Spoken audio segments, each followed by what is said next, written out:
and welcome to Valley Strain. I was already gonna say it's an anatomy mixtape for some shit, dude. Let me start that again. Okay. You have a stroke, Ray? Stream. It didn't roll off the tongue as I've been hearing in my head. You know? Raid commercial. Raid. Exactly. Asshole. Okay. Welcome to the first episode of Valley Strange. The inaugural. Yeah, that's the word. I know I was gonna fuck up the word. I didn't want to say it though. Inaugural. I'd rather you say it. So on this particular episode, we are going to talk about, well, since it's our first episode, we're going to talk about there you go. The WESLACO UFO Cult. Their actual name is Outer Dimensional Forces, aka the Armageddon Time Arc Base Operation. Just rolls off the tongue, man. I know, man. It sounds like a badass metal band. Yeah. Something really along the lines of your prog metal. Yeah, man. You know what? We should Google Armageddon Time Arc Base Operation and see what we can find. Yeah, you should. That do would that. be. This particular podcast is a long time coming. I think we planned on it like a year ago. Yeah, this is a culmination of when it was called Creepy RGV. Oh, really? Yeah. So this was something a forethought or what? It's been brewing for a while. Okay. So this particular podcast was sort of like the flagship, like one of the first ideas that Ray had put out for even starting this podcast, and it's taken this long to sort of come together because, you know, like it's near and dear to these fucking topics are near and dear to all of our black shriveled hearts, and you know, we don't want to fuck it up. I'm trying not to do it wrong completely. So what you're telling me is you were the original last podcast in Lithman? No, that is completely untrue. Well, I mean, I don't know if you remember, Roland. I'm pretty sure you do, maybe. We had started a podcast back in 2008. Oh, no, 2009, Christ. 2010s, and it was called Ghost. It was called Ghost, but it was an acronym. It was like it was like you immediately had to change it as soon as the band came out. Like. No, this was like long before I even knew about the band. The acronym was Ghost Hunting. I forgot what the O stood for. I don't know. It was Ghost Hunting something, shit, and things. Oh, okay. Oh, yeah. I remember shit and things. Yeah, Holy fuck. Because I couldn't think of anything else to write. So it was just going to be a general ghost hunting, blah, blah, blah, blah. It was an excuse to, It was an excuse to just involve other things, but it was really stupid. And we actually recorded an episode. We did, and I actually have the old file still lingering somewhere in my hard drive. Like a fart that never dissipated. It is terrible. So were podcasts like a real big thing at that time? It's kind of been recently picking. Actually, I mean, I know it's been around for a while, but like I feel like it's.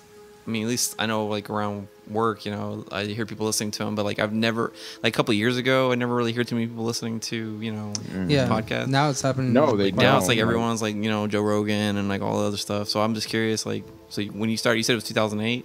It was actually 2009. 2009. Did you have it on iTunes too and all that? No. When did Kevin Smith start Smodcast? Was that like probably like 2007, I think. Oh, yeah. See, I was listening to that. It was still pretty early. I was listening to the Smodcast podcast a lot.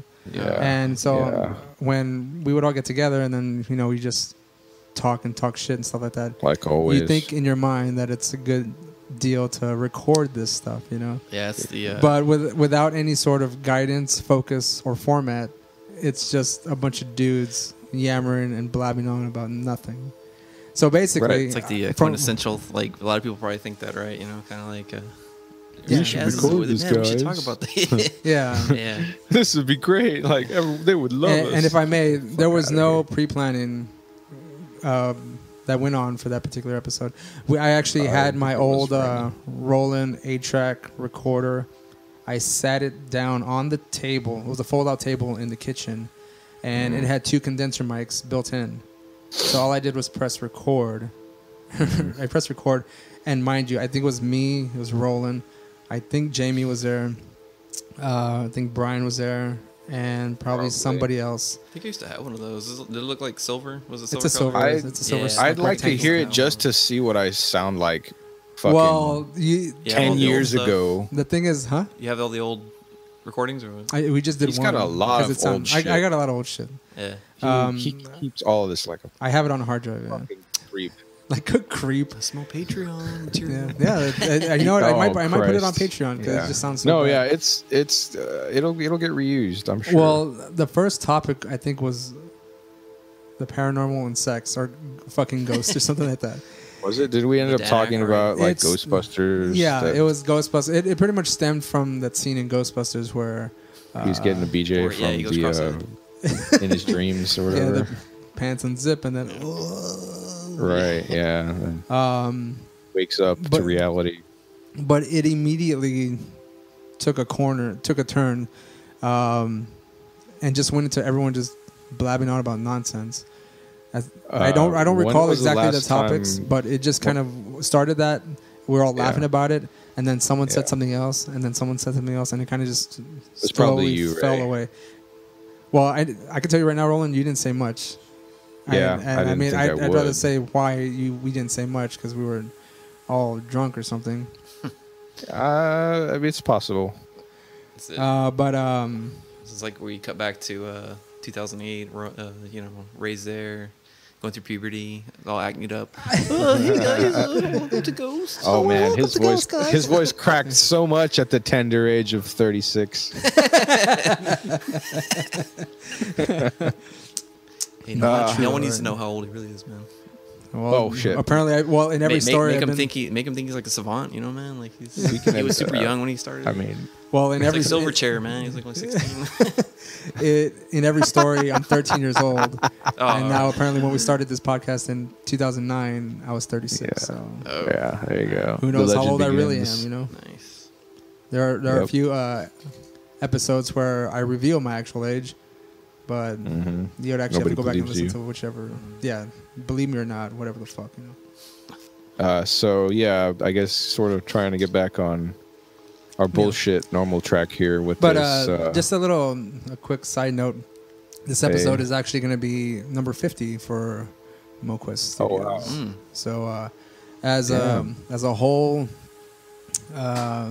podcast or media group entity that we've created here, this is going to be number 50 in the catalog of all the podcasts we've done. Is can you see Roland, or is he just on audio? No, it's just audio. Okay, because he's got like the laptop facing you, so I'm like, it's kind of awkward. Oh, I No, mean, no, I guess- I'm just making sure it's recording. And stuff. Okay. Oh yeah, this particular setup doesn't work for video. For that, we'd have to. It does, but it's not that good audio-wise. Ah, So basically, we need to introduce ourselves. My name is Ray, Oh. which is your host, and we do have our co-host. We have Bryce, what's up, guys? and we also have Roland Hooray! with his classic enthusiasm there. It is just We are bursting gonna forth. before we get into these topics, we are actually gonna go through a little history of ourselves and our interest or experiences, if we've had any, of anything the strange, paranormal, aliens, the macabre. If you're into that shit too, oh, the occult, macabre, maybe? my favorite. the macabre. Yeah, I was into that, man. Always. So I don't know who wants to go first. I think it should be you, Ray. That Want would me be to go proper. first? As the proper Yeah. host, yeah.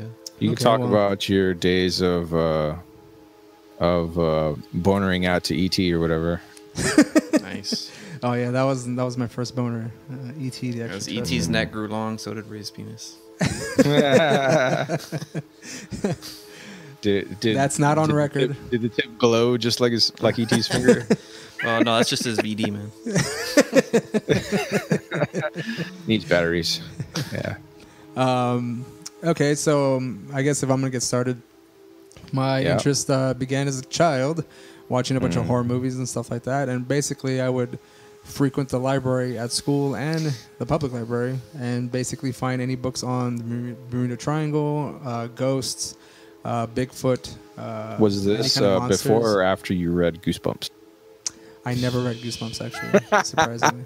Really? My first introduction to You're still repressed. the literature of the horror genre was Scary Stories to Tell in the Dark. Horror. Yeah, Was okay. what, dude? Scary Stories to Tell in the Dark.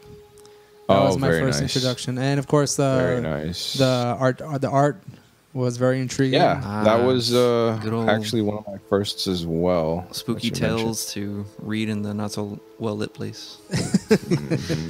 All those stories kind of creep me out, especially the art. Did you have a favorite story?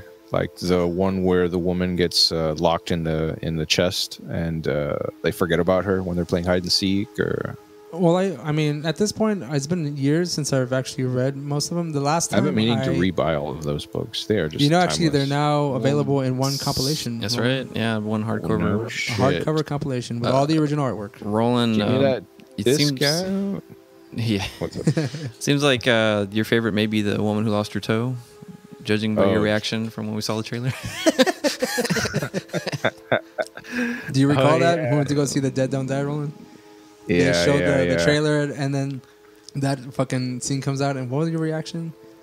You just laughed. I'm trying to remember. Like, I, Are you thought kidding I thought me? they were Are you gonna. kidding I thought they me? were gonna call like the usher to come in and like fucking flash with the flashlight. Like, Oh wow, I do remember a little bit of that now. It was funny as fuck. I couldn't help it. well, it is kind of funny when you think about it because like they're trying to make it real dark, and then she's like, "I want my toe." It's like, yeah, it's a bit rough, man, but whatever. Well, I mean, I All right. hope the practical effects in the movie complement the actual The toe. the art the stories, you know. Yes, and the toe. Oh wow! Well, I'm kinda curious as to a see little what- bit of the commercials coming back to me. Didn't like the kid put it in a bag or a little box or something and show it to his like older brother or something like that? I don't even remember that. I There's a think scarecrow so. in the beginning, and some kid like stabs it with the pitchfork, or he like hits it with something, and like he's like, you know, Yeah. being like your stereotypical like 13-year-old angsty kid, and then I guess like the scarecrow comes back for him or whatever. I don't know. That's how it starts, but that's all I can really remember. That and then the toe one. You know, to come to think of it, I feel like this movie probably would have worked better as a black and white. Well, You like think? you mean like the yeah. actual book? Yeah. That would probably be interesting. I feel like a lot of the color is distracting to me. That's just me, though. Well, it's a lot of muted tones, but I wonder, do you think it would be better with practical effects? 'Cause it seems like straight up CGI, a lot of stuff. No, actually, I think it was practical mostly effects. They did? CGI. Yeah. No, they Except did. for except for like the toe, some of the toe parts. I think a lot of like the toe straight is up toes is specifically CGI, CGI. That's the toe is real. Okay. Let me see. You can see the crust under the cuticle. I don't know about you guys, but when I was a kid, my mother, my aunts, my uncles would scare the shit out of us pretty much all the time with telling us scary stories. They would turn off all the lights, do the whole flashlight thing. I remember actually one time I was having a sleepover at my cousin's house, and they lived in a trailer out in the country, right? And one evening we're all playing the bedroom, we're all like playing and stuff, shit like that. I think we were like maybe 5-6 years old. And I just remember my uncle A wee lad of put on 36. his fucking mask. Yeah. My uncle put on his He had fucking a like rubber mask. mask and was just staring at us from the window Oh, nice. outside. And I just remember someone turning around and just That's screaming their fucking head off. And I fucking flipped, man. I flipped. He didn't say shit. He just staring at us from the window, fucking scaring the shit out of us. That's hilarious. And I'm They pretty call the sure cops he was on him. either drunk or high at the time. Like the cops show up and they just start beating on him. Well, I don't even think anyone knew 911, so Ah, well, there you go. we're pretty much fucked. You could have just gone in there and murdered you all. You could have been a murderer, man. Right? There were a few other stories that were told to us having to do with living in Georgia, because one of my aunts lived in Georgia, and they used to tell us like ghost stories when they were kids about like near the cemetery and all this kind of shit. Always like willing to scare the shit out of us. And of course, I had a friend of mine named Paul who kind of had the same interests as well. So we lived like one street away from each other, and we were always looking for some kind of ghostly thing. So- and he would tell me ghost stories, I tell him ghost stories. It was just like this back and forth thing. Do you remember anything specific about like the cemetery stories? Were they like walking in the cemetery at midnight or some kind of? No. crap? What actually was the case for one of the Georgia stories that I remember was that one of the kids were inside the house, and they used to see what seemed like a figure floating around a patch of like tall grass that they never went in. And it turns out that in that patch of grass that there was actually someone buried. There was like a family buried in the center of that patch of grass. And so that was like, of course, it was more elaborate.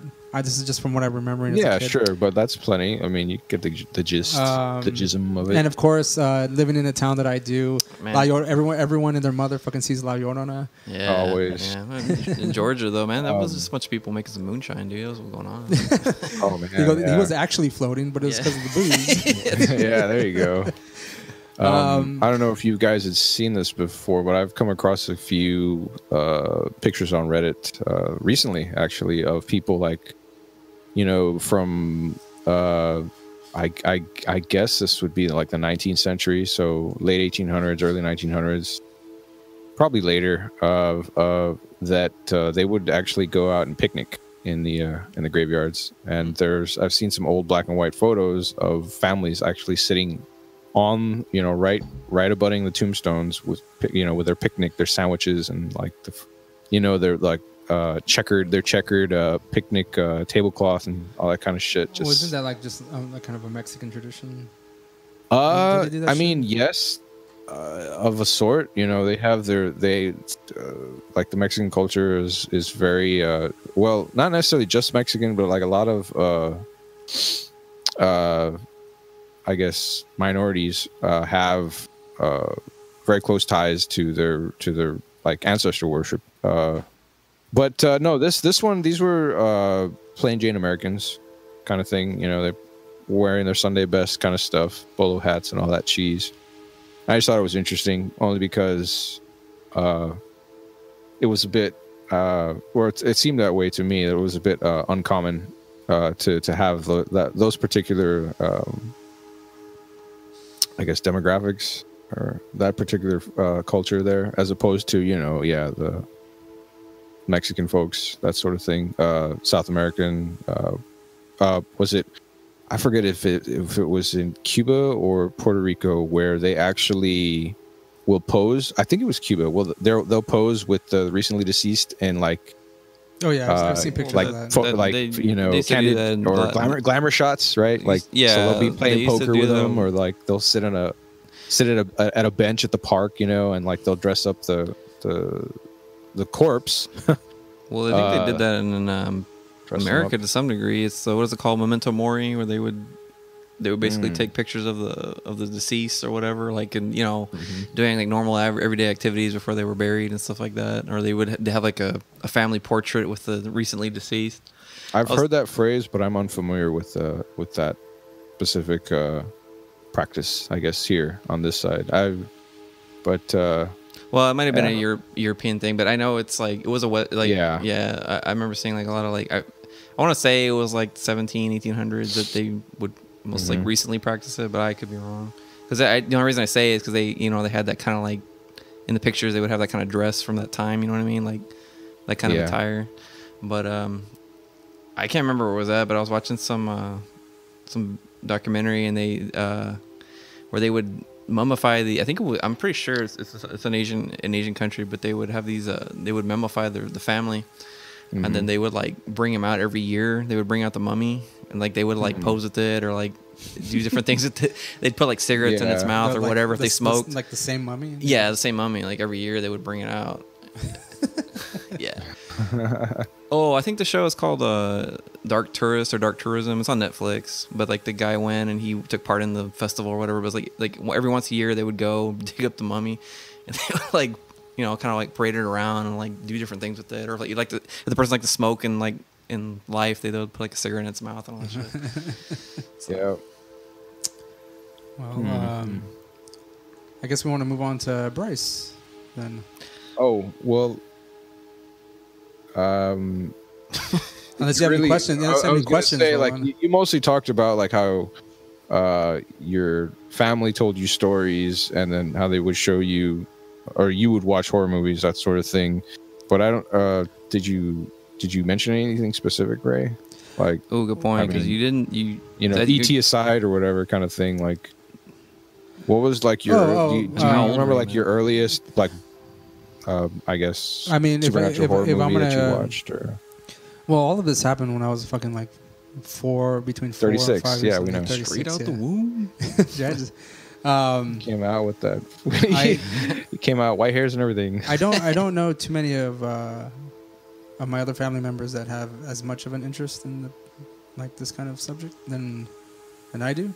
Some of them are a little bit more casual interest. Do you maybe have like the earliest horror or aliens movie that you remember seeing? Aliens? No, actually, I didn't see that till like way later. Actually, I was forbidden from seeing Aliens or Alien because it was too violent and scary. Apparently, that's what I was told. But actually, a lot of it has to do with my family, and we would always watch like those Stephen King movies. Like we would all get together every time they would show it on TV, or sometimes they come back, which is pretty much all Stephen King shit. Again, another reason why I kind of delved into Stephen King as I got older, and I read it when I was like in 6th grade, and that kind of piqued my interest. But no, I didn't see Tommy Knockers. But I was bored with that movie, to be honest. I don't even recall much of it. I don't. But I mean, I remember seeing it, but I don't remember too much about it. The only thing I know is I believe it was about aliens. I think. I don't know. Oh, but anything aliens related. I mean, I think the first movie I saw that really was like scary-ish was it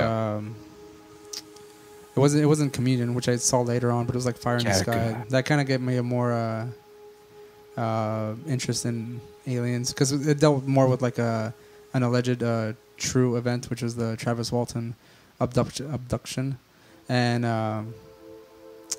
there's a lot of records on how like that occurred and like what actually happened during that time. Speaking of which, Roland and we met Travis Walton 2018. I got my UFO poster convention, like about 10 feet away from me. Yeah. So that was pretty cool. He seemed like a nice dude. Most of my interest is basically just some weird fascination. Any kind of experience I had as far as like paranormal, so to speak, was just that I was actually I didn't have too much of an experience when I was a kid, but I was around certain things like, for instance, a school nearby that allegedly was haunted, and then I had like some experience, but it was like in a family get together, like we all heard.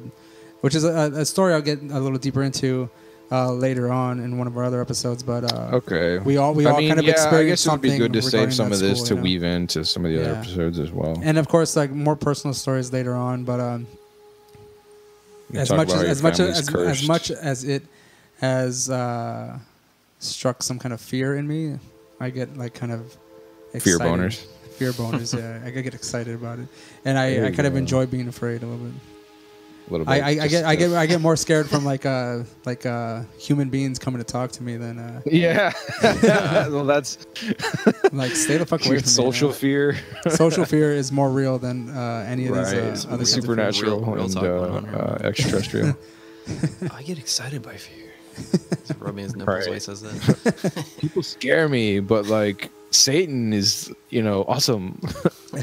So great. But that's, I guess, enough about me. Again, any of the like personal stories and stuff like that, we'll get into in later episodes. Sure. But Bryce, if you want to tell us a little bit about your interests.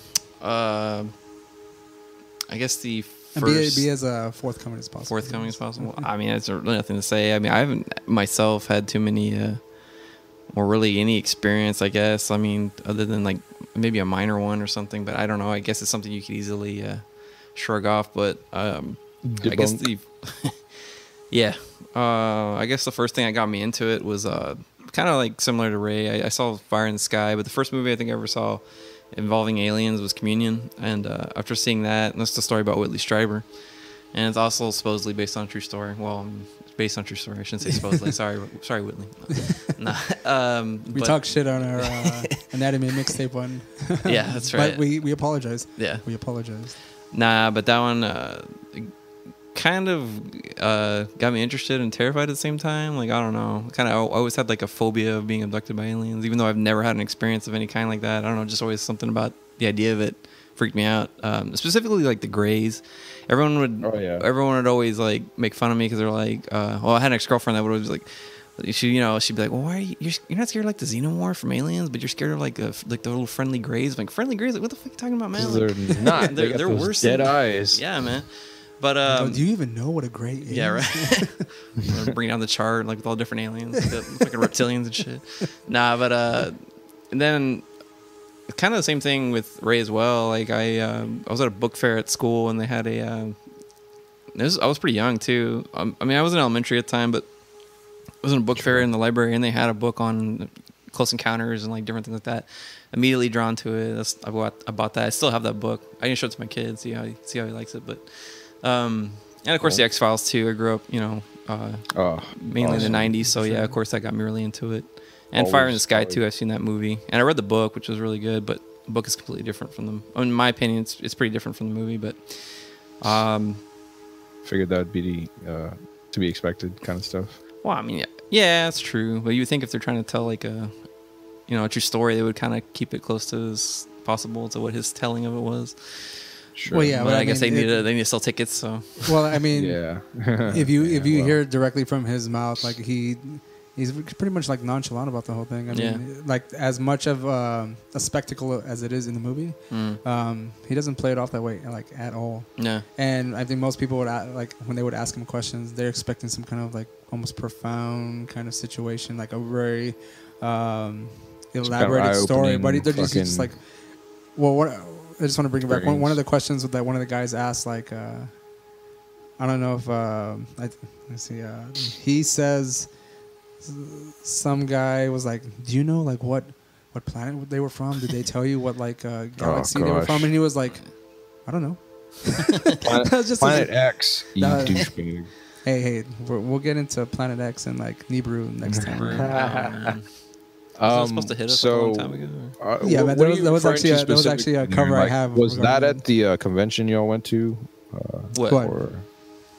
Or that quote you were spitting out there about the question? No, I think that was the one you guys went to. No, this is the one I went to by myself in 2018. I thought you went to Bryce. No. No, I did, but that was this year. But I thought the one you met Travis Walton, that was the one Roland went with you? Or? No. Roland went with me to the pre-party on Friday. Oh. Yeah, the one that I refused to go to this time around. Oh, okay. But man, I wanted to go. We just happened to be in the area. Well, I mean, I was like, oh, let's go because I'd never been there and I wanted to see what it was. But it turned out it was a meet and greet.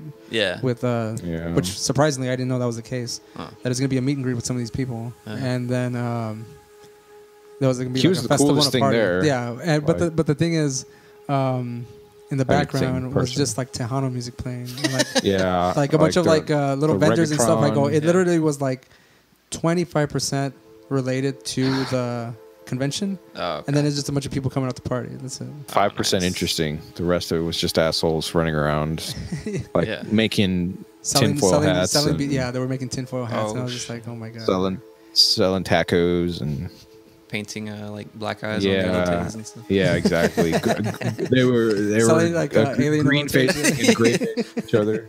Yeah.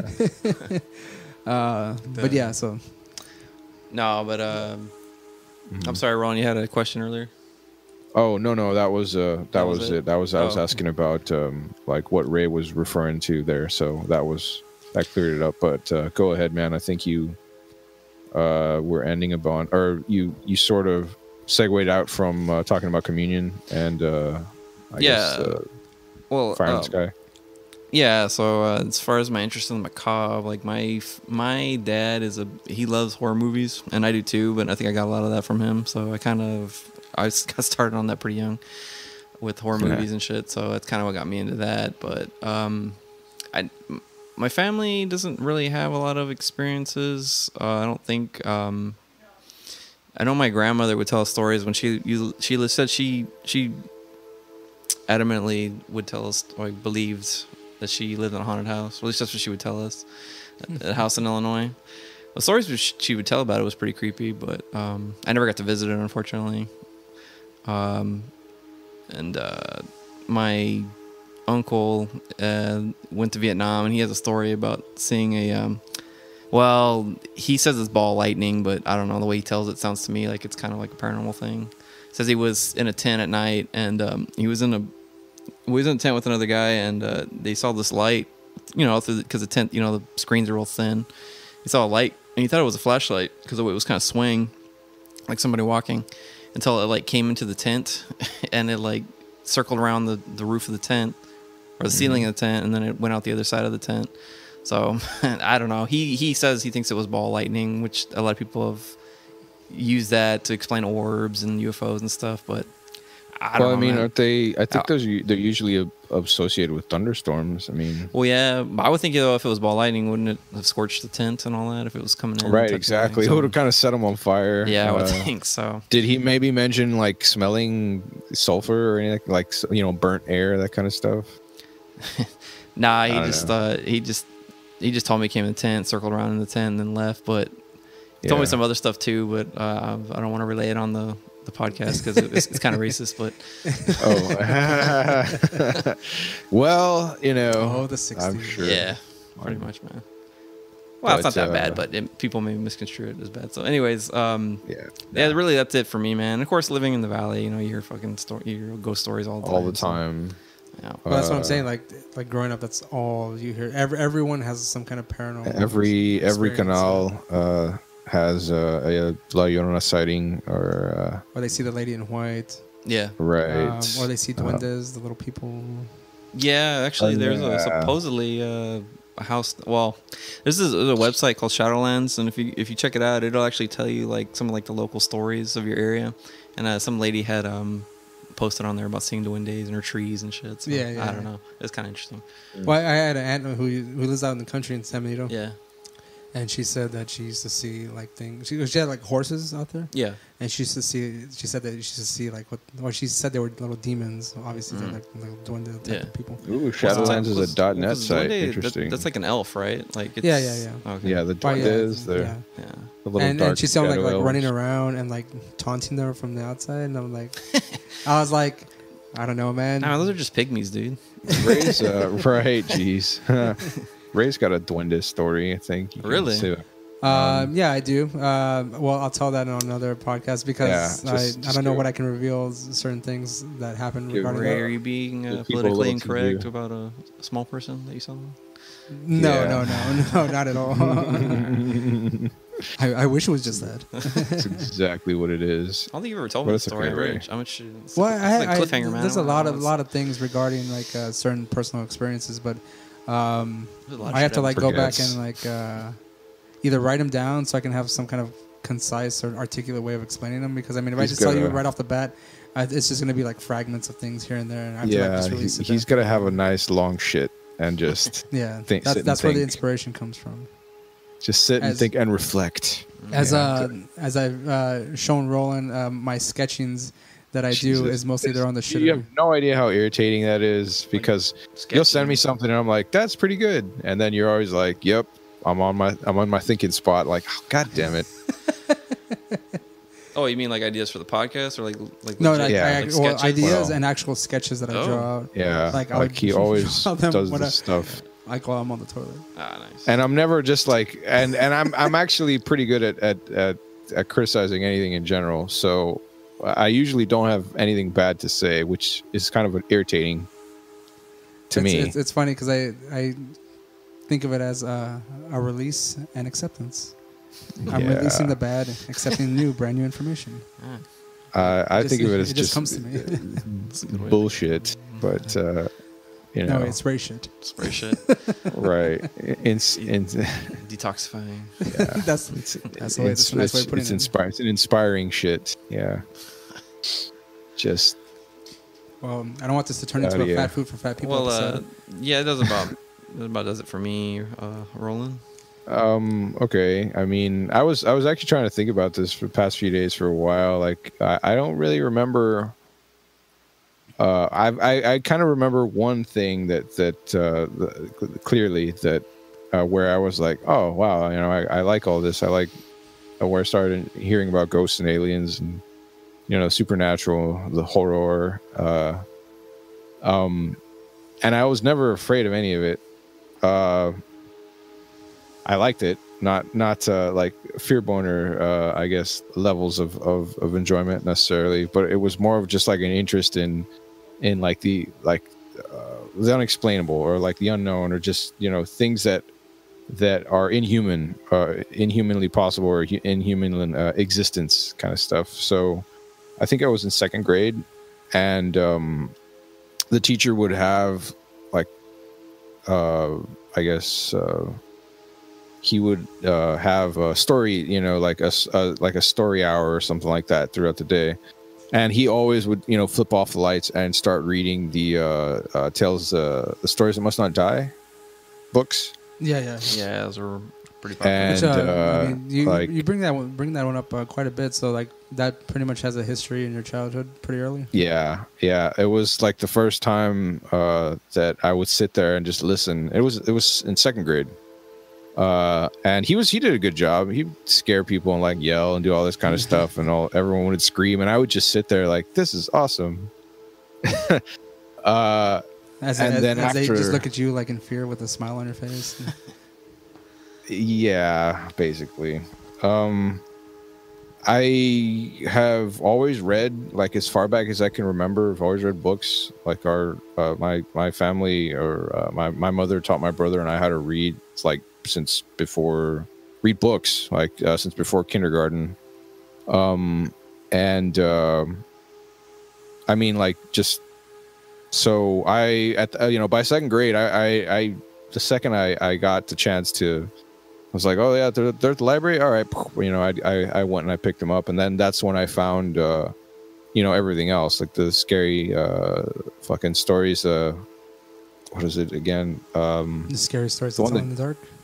Yeah. That's when I stumbled into those, and I loved the art. That was the other thing as well. Like, I always loved the art of horror and supernatural more than like the idea and like depictions of aliens. Though I just, that was also because it was related. I loved that too. I fucking hated E.T. though. I absolutely hated that movie. I thought it was so boring. I thought it was like, I was so bored. Like, I'm not saying this just to be like a turd. Like, that's actually a bonus. Yeah, I absolutely hated those movies. I thought it was so lame. Like, why doesn't he kill him? You know, like, why is he so nice? You know, like, where's the part where he like uses that glowy finger and like pushes it through someone's face? You know, like, I was just gonna say, you were waiting for him to shove that glow finger right into Elliot's eyes. E.T. hates you. Fucking die. Nothing. He's just like, ugh. It was like the worst Disney movie ever. It wasn't a Disney movie. It was a Steven Spielberg movie. But that's, again, this is me as a kid, Spielberg, like, over here and watching this. Like, do you have the same opinion about Close Encounters of the Third Kind? No, I don't think I do. Well, I think E.T. Well, Spielberg did that one first, and then he did E.T. more as like a child. I mean, alien movie. I never really watched all of Close Encounters of the Third Kind. I always caught like bits and pieces of it, and I just thought it was trippy cool. You know, when they bust out the freaking like keyboard synthesizer in the end or whatever, and they're doing all that crazy light shows and shit with the UFO. Doing the NBC theme. Speaking of real quick, have any of you seen Meatballs 2? No, see Meatballs. Well, because in Meatballs 2, like, for some reason or another, they introduced like this alien that the kids befriend, and they're trying to get him home. And I'm not too sure. I don't know if Meatballs 2 came out before or after E.T. Because basically, wow, really, I didn't know. Meatballs 2 takes place in a campsite, like the first one, you know. Yeah. But this time it's more focused on, like, it's more kid friendly. Okay, like, so Meatballs 2 came out in 1984, and E.T. Extraterrestrial was 1982. Oh, okay. Maybe it was just like a play on fucking E.T. or something, because that alien looks like trash. Oh, you mean E.T.? Yeah, I totally agree. Oh, fuck you, man. Anywho. What? So, go ahead, dude. Oh, no, I was going to ask Ray, since he knows so much about Close Encounters of the Third Kind. Is it true that there was supposed to be a sequel to it? That I'm not too sure. Oh, okay. I'm not too sure of that. All I know is that apparently that scene at the very end was allegedly something that occurred. Real aliens? No, that allegedly occurred like within the government where they met. Well, yeah, because it was supposed to be him disclosing, right, or something like that. It's like those like little bits and pieces of Hollywood. It was The Shining, like. Yeah. Oh, okay. Yeah, Kubrick's The Shining. Was that the exposing of the fake moon landing or something? Yeah, it was his apology for faking the moon landing. That's what they said. Allegedly. Yeah, allegedly. So I was just looking trying to look up a little quick bit of trivia here. Like you said about the sequel to Close Encounters. It says it's Night Skies, but apparently that became E.T. Well, yeah. Spielberg came up with the idea for Night Skies in the late 70s. Columbia Pictures wanted a sequel. Well, they wanted a sequel to Close Encounters of the Third Kind, but he had no interest in it. So he decided to do E.T. instead. And he also didn't want them to make a sequel without him. So, that didn't happen. Or it seems that way. That it was just. But his words exactly. So. Yeah. I'm very lightly paraphrasing. So I guess that's sort of what got me into enjoying the supernatural. And like after my teacher told me stories about La Llorona and stuff, I actually lived across the street from a canal, and we used to walk there all the time, towards dusk, that stuff with family, or just during the day. And until like I mean a bit later, because it turned out that a body had been dumped in that canal of a teenage girl, and they found her remains, and after that we stopped going out there. But they would talk about stories of seeing ghosts and stuff wandering around there, that kind of stuff. But no, after my teacher told me these stories, I would for years, I would go to sleep thinking about La Llorona, better cover up your feet, because if they're sticking out from under the blanket, she's gonna show up in the moonlight and pull you out from under your bed and drag you to hell, that kind of stuff. And I'm just sitting there, and I would think this pretty constantly, and it wasn't scary, but it was just why am I thinking about this? It was just a weird sort of nightly ritual. Is that a myth or a legend of that? If your feet are sticking out? So there are stories of her not necessarily pulling you out from under the covers kind of thing. That was mostly just me, my crazy little mind imagining shit. But there are stories of her showing up in children's rooms and that sort of thing, and kidnapping them, or just abducting them, kinds of stuff. Well, there she is now. Her name is Dagon. No, it's Dagon. It's Brutus. Oh yeah, that's right. Sorry, I for some reason thought you were at your place. Yeah, Brutus. And that came out of nowhere, dude. I know, dude. He sensed we were talking about La Llorona. Yeah. So there are lots of stories though where, because she's likened or compared to not necessarily just as a specter that wanders rivers and stuff, but like the kukui. So they would tell stories about her to children to make sure they behave, otherwise she's gonna come for you, that kind of stuff. And I want to meet the child that thought that was a turn on. She's gonna come for you. Oh, really? Man, she's gonna come cool. for me? Just doing everything that she can, it's walking out the canal naked, what's going on? Most of the stories I think that have to do with her coming for children, she looks basically like a troll. She's got hairy arms and nasty teeth, and hey man, ain't nothing a razor can't fix, up hair. That kind of stuff. So I was whatever.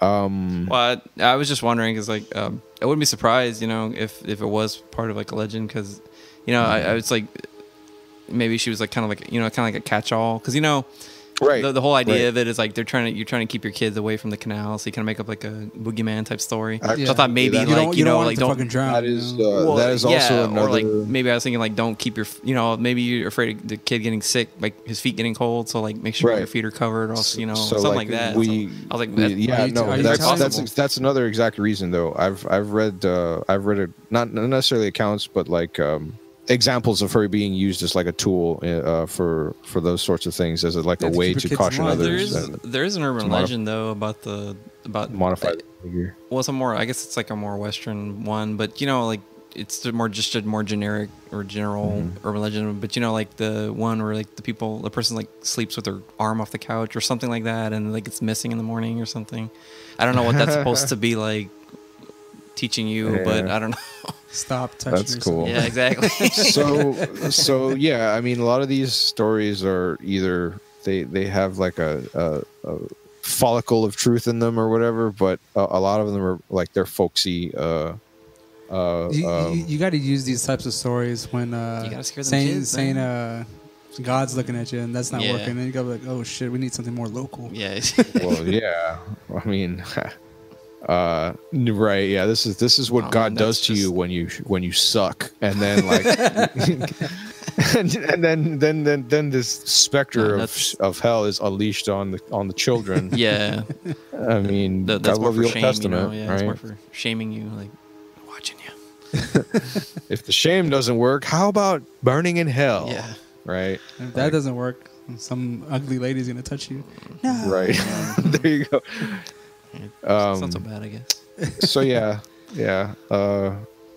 Basically, everything you mentioned there is I've come across in some form or another, and I mean, yeah, that's another thing too. Like, the moral of all of this is that parents will tell fucked up things to their kids. Exactly, man.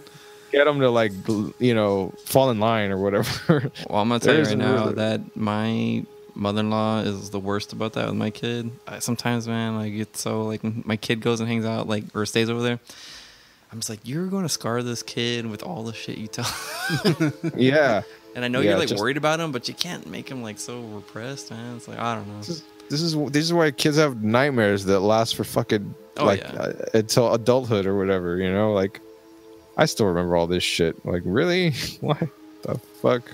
I don't remember any of the crap I learned in school. I just remember the fucked up stories that my teacher would sit down and talk to us about. All the stories I would hear, I feel like they didn't really work at all. I didn't get any fear or anything. I mean, because I feel like it was told to me like one time, and like they expected it to say that instead of like drilling it inside your head.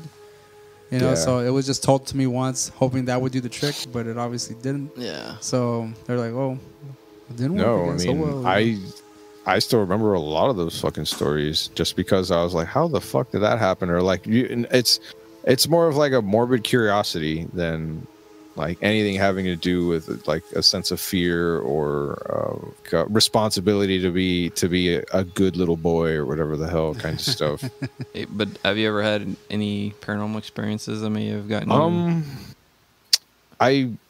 I can remember maybe one or two, I guess, hard to explain phenomena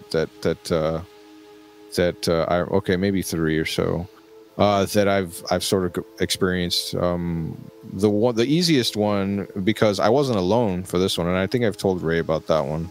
Driving late high school, maybe early college. I'm not sure how old I was. Like my nephew, who was like a year younger than me. Was driving my sister's van, and we were coming back from her place, driving over to my house here in Elsa, from Edcouch, which is, so it's like a mile down the road, and you're there, maybe a little more. But so it was I think like about 9 or 10, so it was dark, but the main road here it's pretty well lit. There's street lamps, that sort of jazz or whatever to help you see or whatever. It's not like a side road or out in the sticks or whatever kind of stuff where everything's dark. And so we were driving, like we had just turned on the light, and we're driving towards my house, and my nephew like looks over to the opposite side of the road. Like, so we're driving, and he looks to the left, and sees like a black silhouette, like it was someone jogging on the side of on the sidewalk. And we didn't pay any mind. Like, okay, whatever. He's looking at the guy for like, or the shape for a few seconds, and he starts speeding up, and like as he gets like 5, 10, 15 miles an hour, like he tells me, he's like, "Hey man, what's going on?" And he's like, "Do you see that?" And like I look over and I see it too, and it's just like, it looks like a shadow of a person just sort of running, jogging. And we're about maybe, I'd say, well, like it's a 2-lane highway, so maybe about 15 feet away from this thing. And the thing is that, like, as we're speeding up, the shadow it's keeping up with the car. Like we're going faster and faster, and my nephew starts to like speed up to the limit, so it's like 30. I think the speed limit was 30 miles an hour, and so he sort of floors it a bit so he can just speed up as super quick, and like, what the fuck's going on? And so as he's doing this, the shadow actually outpaces the car. Like, it starts going faster than the car, and we're like, what the fuck is going on? Like, speed up more. And he's like, yeah, I am, dude. Like, we're in a soccer van. Like, what do you expect? Like, it's slow. Yeah. But so like we're getting up to, I think he got it up to 40 or whatever. But before, like, the shadow just like, it starts taking off like fast as fuck, like it doesn't outpace the car anymore. It left us in the dust. Like it just zips off, and we just see it just sort of like run off into the distance, and then like it shrinks to a point of nothing, and we're just like, what the fuck, like. And we drove back that like two or so miles back to my house, and I think he told his mom. I want to say I mentioned it to my family, and we didn't have, like, we were just like, what the hell, what's going on with that shit? And I still remember it pretty well. Like, it was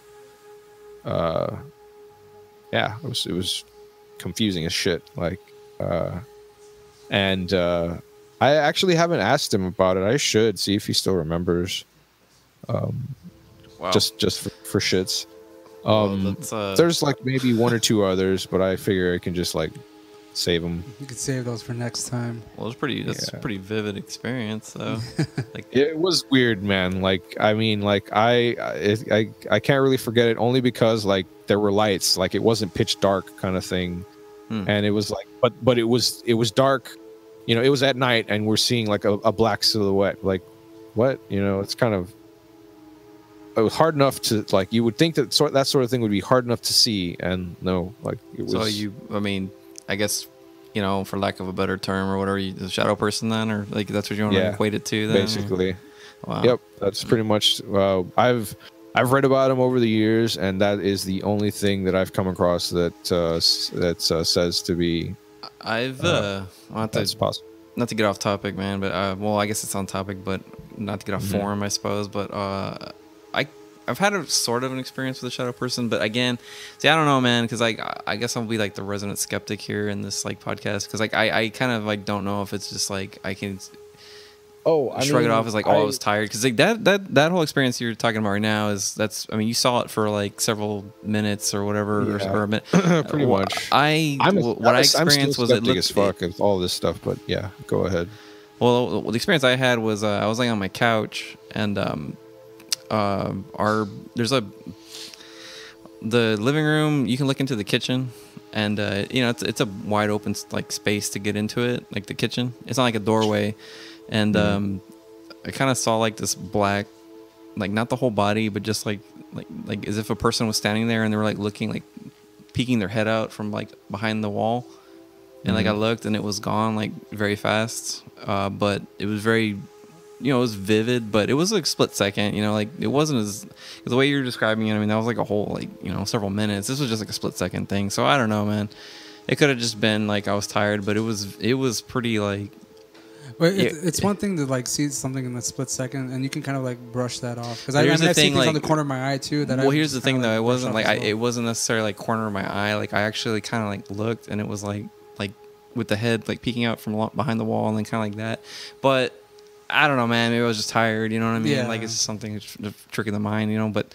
So yeah, I don't know. I'm kind of skeptical about a lot of stuff, myself. But I would generally go with that as well. But the thing is, like, how often does that happen? Like we've all been tired as fuck. I assume like plenty of times throughout our lives. You know, like how many times can you say that you've seen some weird shit necessarily? It's true. Like, True. So that's what mostly gets me, not necessarily believing in any of this stuff, but on sort of like on the fence about it, because it's like, okay. At least what can I say about this particular experience that I can like objectively describe at as least it like piques your interest, basically a little bit. You know, you don't have to like necessarily believe it wholeheartedly. You just kind of like are interested to find out what it could have been. Right. It's something you don't understand. Yeah. That you don't really have an explanation for, but at the same time, you're like, I'm not crazy today. You know.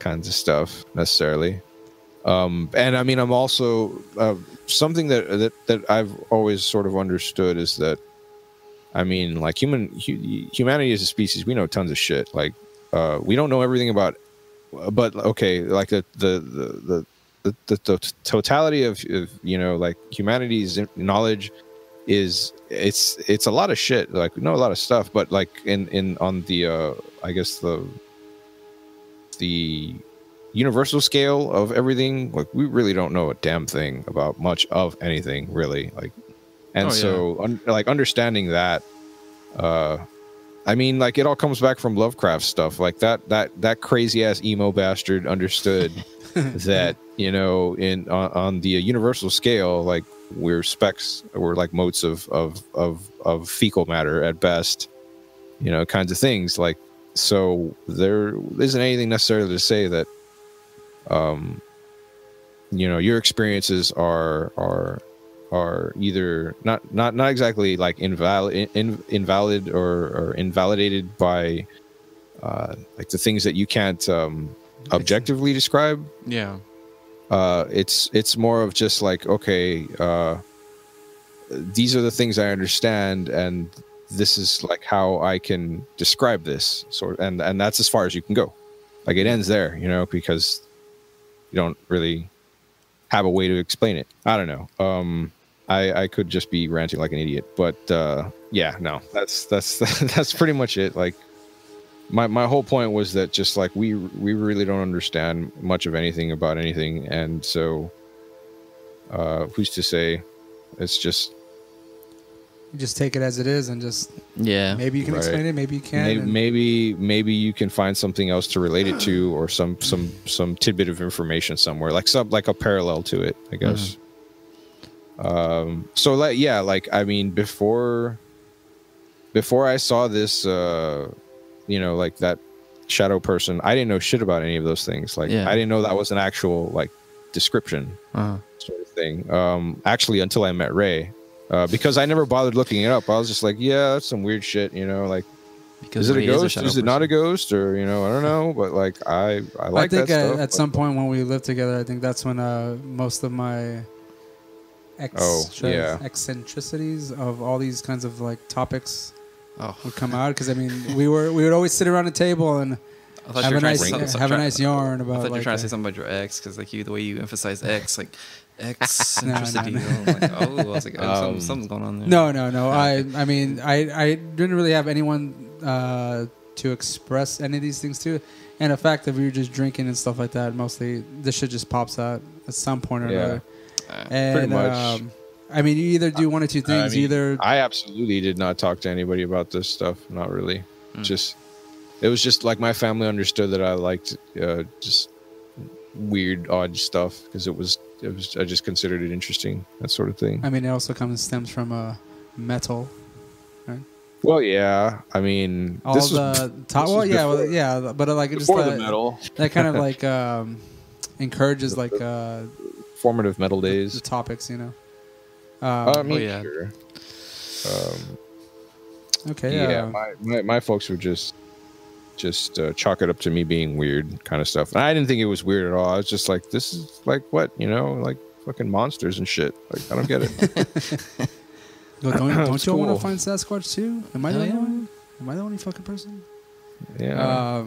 Oh, if I may, just going back to like when I mentioned Sasquatch, initially I got interested in like Bigfoot, Sasquatch, all that kind of shit. No, I did not. It's a thing. It is a thing. But when I saw Harry and the Hendersons. Oh yeah. Okay, that was my first. Liked. That was like my first great. introduction to like Bigfoot. And I thought, of course, it's just a family movie and stuff like that. And Sure. but the character that's hunting Bigfoot, I was always kind of curious about him as to why he was so obsessed with hunting Bigfoot and stuff like that.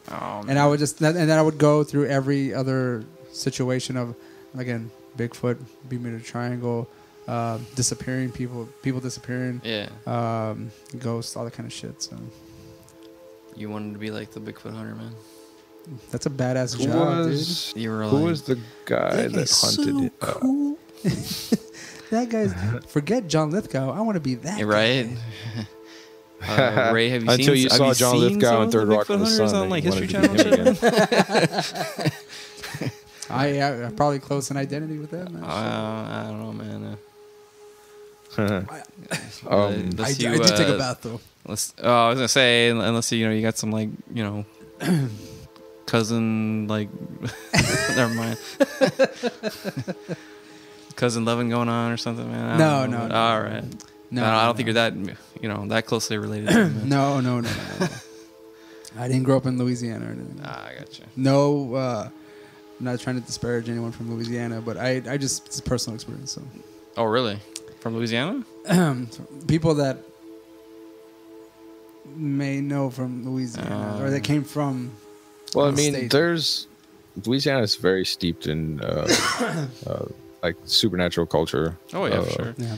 Which is some place I would like to visit at some point. I want to go back. Been? I really loved it, and I'm just bummed out that I didn't get to see a lot of the things that I would have enjoyed. I've been to Louisiana. I just haven't been to the parts of Louisiana I would like to go to. Oh, I've been to Louisiana, but like just drove into it. Like that was it, because we were staying on at Caddo Lake, which is, everyone would pronounce it Caddo, but like I told my brother-in-law, he's from like East Texas. He's like, we call it Cato, and I'm like, whatever. Anyways, I thought you were gonna say Quado Lake from like fucking Total. No, it's a big lake that it's actually. Well, anyway, it's a big lake and it goes into Louisiana too, and like there's a lot of like cypress trees in there, so you could definitely see like a Bigfoot movie being filmed in that area. Oh, but yeah. It goes into Louisiana, so we just drove into it just to say I visited Louisiana. But like I've never gone that deep into it. I would love to visit it someday. I mean, it's like I don't know why it's like right there. It's like almost a drive to Houston almost. Yeah, pretty much. And I mean, if you drive to Dallas, you could probably drive to Louisiana pretty easily. Quick question though, I'm not sure about this, but are there any like Bigfoot sightings in Texas, or is there some kind of like ape creature in Texas? I don't think I'm we not have too sure, anything like but that, you know do we? what? I think that should be for a future episode though, because anything in Texas. I know in Arkansas they have Legend of Boggy Creek or whatever is a movie they made out of it, but it's like a pseudo documentary. But that one they do have a. Like every folklore or ghost story or story about a monster, every location has something to offer, I would imagine. And I'm pretty sure around this area there's got to be like names. A Bigfoot story, I think, or something similar to an actual Sasquatch or something. So, just a quick cursory search here, and there does seem to be some alleged Bigfoot sightings in Texas. So that'll be something to save for later, though. Nice. Yeah. Kinds of stuff. Well, Ray, there's a Texas Bigfoot conference coming up on October 18th. Oh wait, where at? It's like in Jefferson, so that's not that too far away. They go those Fresnos. No, Fresno. Is there like a Bigfoot related to like a beach? Like a Bigfoot that's covered in sand. It's got swim trunks on and shit, and shades. Drinking a fucking margarita. And shit. Man. Just weekend at burning it and shit. Do y'all want to get into our UFO cults now? Oh, I mean, let's see. I guess that'd be good to start with. Mind you, I'm gonna edit this like segment into like a more flowing narrative. Sure. So anything we kind of like, I'm just trying to like maneuver us along, and then I can just cut it up and stuff like that. Moving on. And So since it's our first time, would be good to start here. I'm looking at your outline. Well, I will just introduce the fact that we're going to talk about the cults, but first we're going to we're going to talk very briefly about some of the cults, UFO cults around Texas, or that have either made their way around Texas, or have like passed through Texas, or actually settled in Texas. I have the Observer landed in site up here. Yeah, sorry, landed in Texas. And I would say we would just go with the Dallas Observer article. Check it out. Let's check that. Yeah. So let's check a link. I have not checked out any of the little videos that are on here. I checked out one of them, which was if I may go through first here. one? No, not the first one.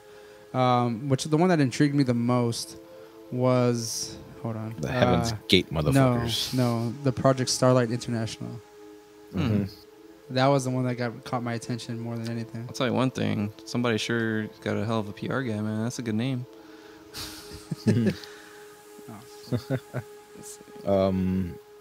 mean, it's a hell of a lot better than Outer Dimensional Forces, or what is it, Time Arc Base Operation? That's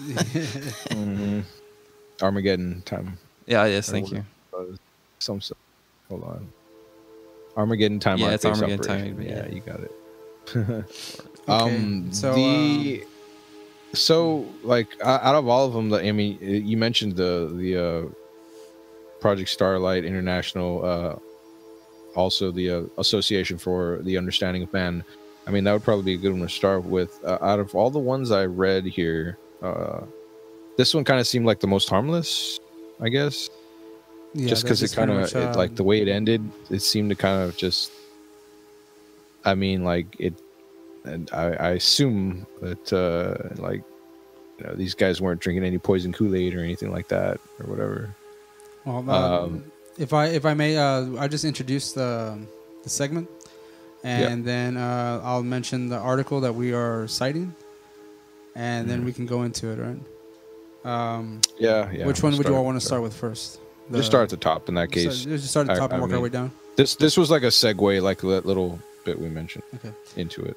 Okay, so hold on, give me just a second here. Okay, so before we get into our main topic of the evening, we're going to go through the meat of the mud. We're going to go through some of the UFO cults that have positioned themselves, or in Bryce's words, landed in Texas. Or have just passed through Texas at some point or another, where they like originated. And the first, with the article that we're going to be citing is again, any of these articles you can find online, and we'll put up a link in the episode description to the actual article. This is actually from the Dallas Observer, and this was actually from March 24th, 2014. And it's written by Travis Box. So none of these things are fairly new. I mean, these things have been going on for a long time. So we're going to get started with one of the cults here. Let me see here. And this was actually brought up because some I guess, was it like one of them was predicting the end of the world or something, and then they kind of lost track because it passed like they all fucking do. Yeah, and, so they all kind of do that at some point. So had we mentioned like previously at all here that like the main premise to this segment is, I mean, obviously the name of the Valley Strange has to do with just like local urban and supernatural legends, that sort of thing. I've actually mentioned that I was going to do like a trailer regarding that. Oh, well, okay. I mean, no, we can actually just mention that off the top now. These episodes, or this podcast, is primarily focused on our particular region that we live in, which is the Rio Grande Valley, and anything related to this area. So as we are discussing or just briefly mentioning some of the UFO cults in Texas, we are going to narrow it down to one that is local to our area. Much as we can manage. Narrow it down as much as we can to our particular area, because there is one specific that is probably 20 minutes away. About 20 minutes. And from Roland, it's probably like 8 minutes from his house. Yeah, I mean, I'll talk about them, but like actually going to those places is probably not a good idea. Although, again, this episode was a long time coming. Bryce and I have been discussing this for quite a few months now, and I'm talking like since last year. Regarding this UFO specific cult. Topics, yes. Well, this specific discussion of the UFO cult in WESLACO. Yeah, because we actually had toyed with the idea of going to their location and knocking on their front door, so to speak, or their front gate. To see I still think about one in there, man. If it's the one, I'm thinking about, like I guess Ray and I kind of shared it's pretty well known spot in the valley. Everyone knows it as I always knew it as the UFO house. Well, I mean, that's if you're looking for that kind of shit, because most people don't have no clue these days of, like, that particular area. Well, nowadays, but it was pretty well known. Like, because it's been forgotten about. That's like, how I knew about it. They're so quiet and silent. Like you haven't heard shit from them. But again, man, I don't know if anybody lives in there, man. I've never seen any activity at that house. Me neither. I'm gonna one of these days, dude. You and I, Ray, we need to go over there, man. Shit, they're probably listening right now too. Honk 3 times. Well, that's what they say. Like I had read something that if you go up to the door, if you go up to the gate, you honk a certain amount of times, and they'll come out and like talk to you or something like that. But I do, Ray, really think, man, we should stake that house out, man. One of these days, dude. Let's just straight up. Park a car like across the street and let's just wait for the whole day. We'll just stake out, see if something happens, dude. Yeah, you know what? I'll get my GoPro out. We'll do a time lapse, and then we'll come back and check and see if anything actually happens. Other than that, now Ray, we could just you know what? We could just park at the Pizza Hut, dude. Yeah, see if anyone But I want to see through the gate, man, because you can see through the gate. Of course, I was gonna say something now, but I don't want to incriminate myself. But you know what? Fuck it. Let's just go on there, man. Let's just jump the fence and see what's up, man. That's a tall ass fence. Dude, as far as you know, they don't like. I see that ladder right there. The government and like journalists, and we don't either or fall into that either. So they have like some kind of sovereign kind of situation going on in that fucking. I mean, could they kill us and not face any charges? It's Texas, bro. It's the stand your ground law. The castle law, man. You can shoot you. Let's just send in the GoPro, okay? I don't know if they have money for guns, man. We'll hide behind, we'll throw it on like a Nerf football and shit. Like, but how are we gonna get it back, dude? We just put a string on it. Jamie's got some drones, dude. You know what? I got a drone too. Send a drone over the fucking house. We'll send a drone over this place and like see if like you think they would shoot it down? I don't think so. I think they're also old there too, man. They probably they don't have steady aim. So. You know, their hands are shaking. Is she using a fucking musket? Yeah. I want to say this first and foremost. Like, I don't. If they seem like at this point they're so quiet and like non-existent, like they seem like peaceful people. Yes, right. For legal reasons, we cannot condone harassing them. I don't want to go don't and like be an harass asshole. these fucking people. You know, like we talk about these things as a joke, but like we're actually interested. This place has caught my fascination for many years. Even as a kid, we would drive by it. And I don't know if I don't know if you want me to. I don't know if we want to go into stories about the house right now. We might do that. I guess you probably want to go a little later in the segments about it. But I'll just suffice to say, like as a kid, ever since my mom would tell me like, oh well, that's the UFO house, and like I was like, what? Like what the fuck are you talking? I was thinking like, do they have fucking aliens in there, man? That's what I want to know. I would think like they had like I was thinking like that stupid alien autopsy video. Like man, maybe they got like a alien body in there or some shit. I want to go in there, dude. Anyways, I still think about that every time, dude. And I go to. Well, yeah. So if I may, I guess like people that live closer to the area. To WESLACO area are more well aware of that. So you think house? That people nowadays like the so-called millennials don't know? No, like a lot of them don't. I mean, but I would. I mean, I'm not gonna say like we're gonna fucking open their eyes or anything. This shit has been around for a long time. And the reason we're doing this particular episode is because, like, even on Facebook recently, it's an appreciation. As much as this, the hype for that Area 51 raid is going on. Someone actually shared an article on Facebook regarding the fact that we had like of these people, you know. Hold on, Ray. Oh my God, dude, this is what we have to fucking do, man. We need to coincide a raid of the WESLACO UFO house at the same time Area 51. Just fucking do it, man. Right, September 20th, guys. We're all gonna run in there.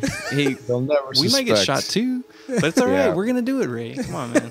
Oh, Ray, you can take you talking Patreon subscriptions, man. That's the way we do it. Tune in. We're gonna live stream that shit. Yeah, man. That'll be the Patreon episode. Dude, you know what? Well, you know what? Nothing like incriminating yourself and shit, but like, well, I'm sure the cops aren't listening to this. Well, maybe they are. I don't know, but they're listening. That would actually be. That's not a bad idea. Man. We can get into that, I guess, when we cross that bridge.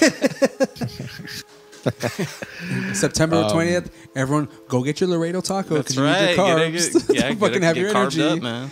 To run. Pizza Hut, if you want to sponsor this, I'll give you all my phone number later on. All right. We all need carbs to run those 20 feet. That wouldn't make this shit awkward. The fucking Pizza Hut's right there. Like, they're sponsoring the raid. They gotta live next to them. Oh, yeah. Man. I wonder if they order pizza from them. Actually, I'm kind of curious. If anyone just comes out, we should go and ask. Oh yeah, that's a good idea. We should go ask the Pizza Hut. Like, oh yeah, man, they order anchovy pizza all the time. Oh damn it! I mean, I just pictured Ray trying to show up like delivery. Yeah, that's right. I fucking honked 3 times. Hey, bust out your old Pizza Hut outfit, man. Pretend like you're delivering pizza and shit. Right? It's all. Do you still have your heat wave bag or whatever? No, I gave that. You have one of those? I here's what happened. I mean, I'm sorry, Pizza Hut. I didn't mean to do this, but when I worked there and then I eventually quit, I forgot that I would always drive away from work with a fucking bag in my bag, you know, in my back seat, right? But at this time, I had it in my trunk. All right, and then I drove away with the fucking bag, and I was like, I think we used it, right, Roland? You caught now, Ray? You caught now, man? Caught now, right? Well, you can always edit this out later. I gotta pay them then $20 for that fucking heat bag. Oh, really? No, I don't know. That's the case. Oh, shit. You know how many times people have probably done that? I've been using it for like the past fucking 10 years for my lunch bag. Yeah. Man, Ray, it's whatever, dude. You make it sound like it's some kind of proprietary, like, secret technology that Pizza Hut only has, like, well, especially with the name, like the heat wave bag, like it's just a fucking heat aluminum foil inside, man. It's a big lunchbox, right? Yeah, it's a big fucking lunchbox, right? Yeah.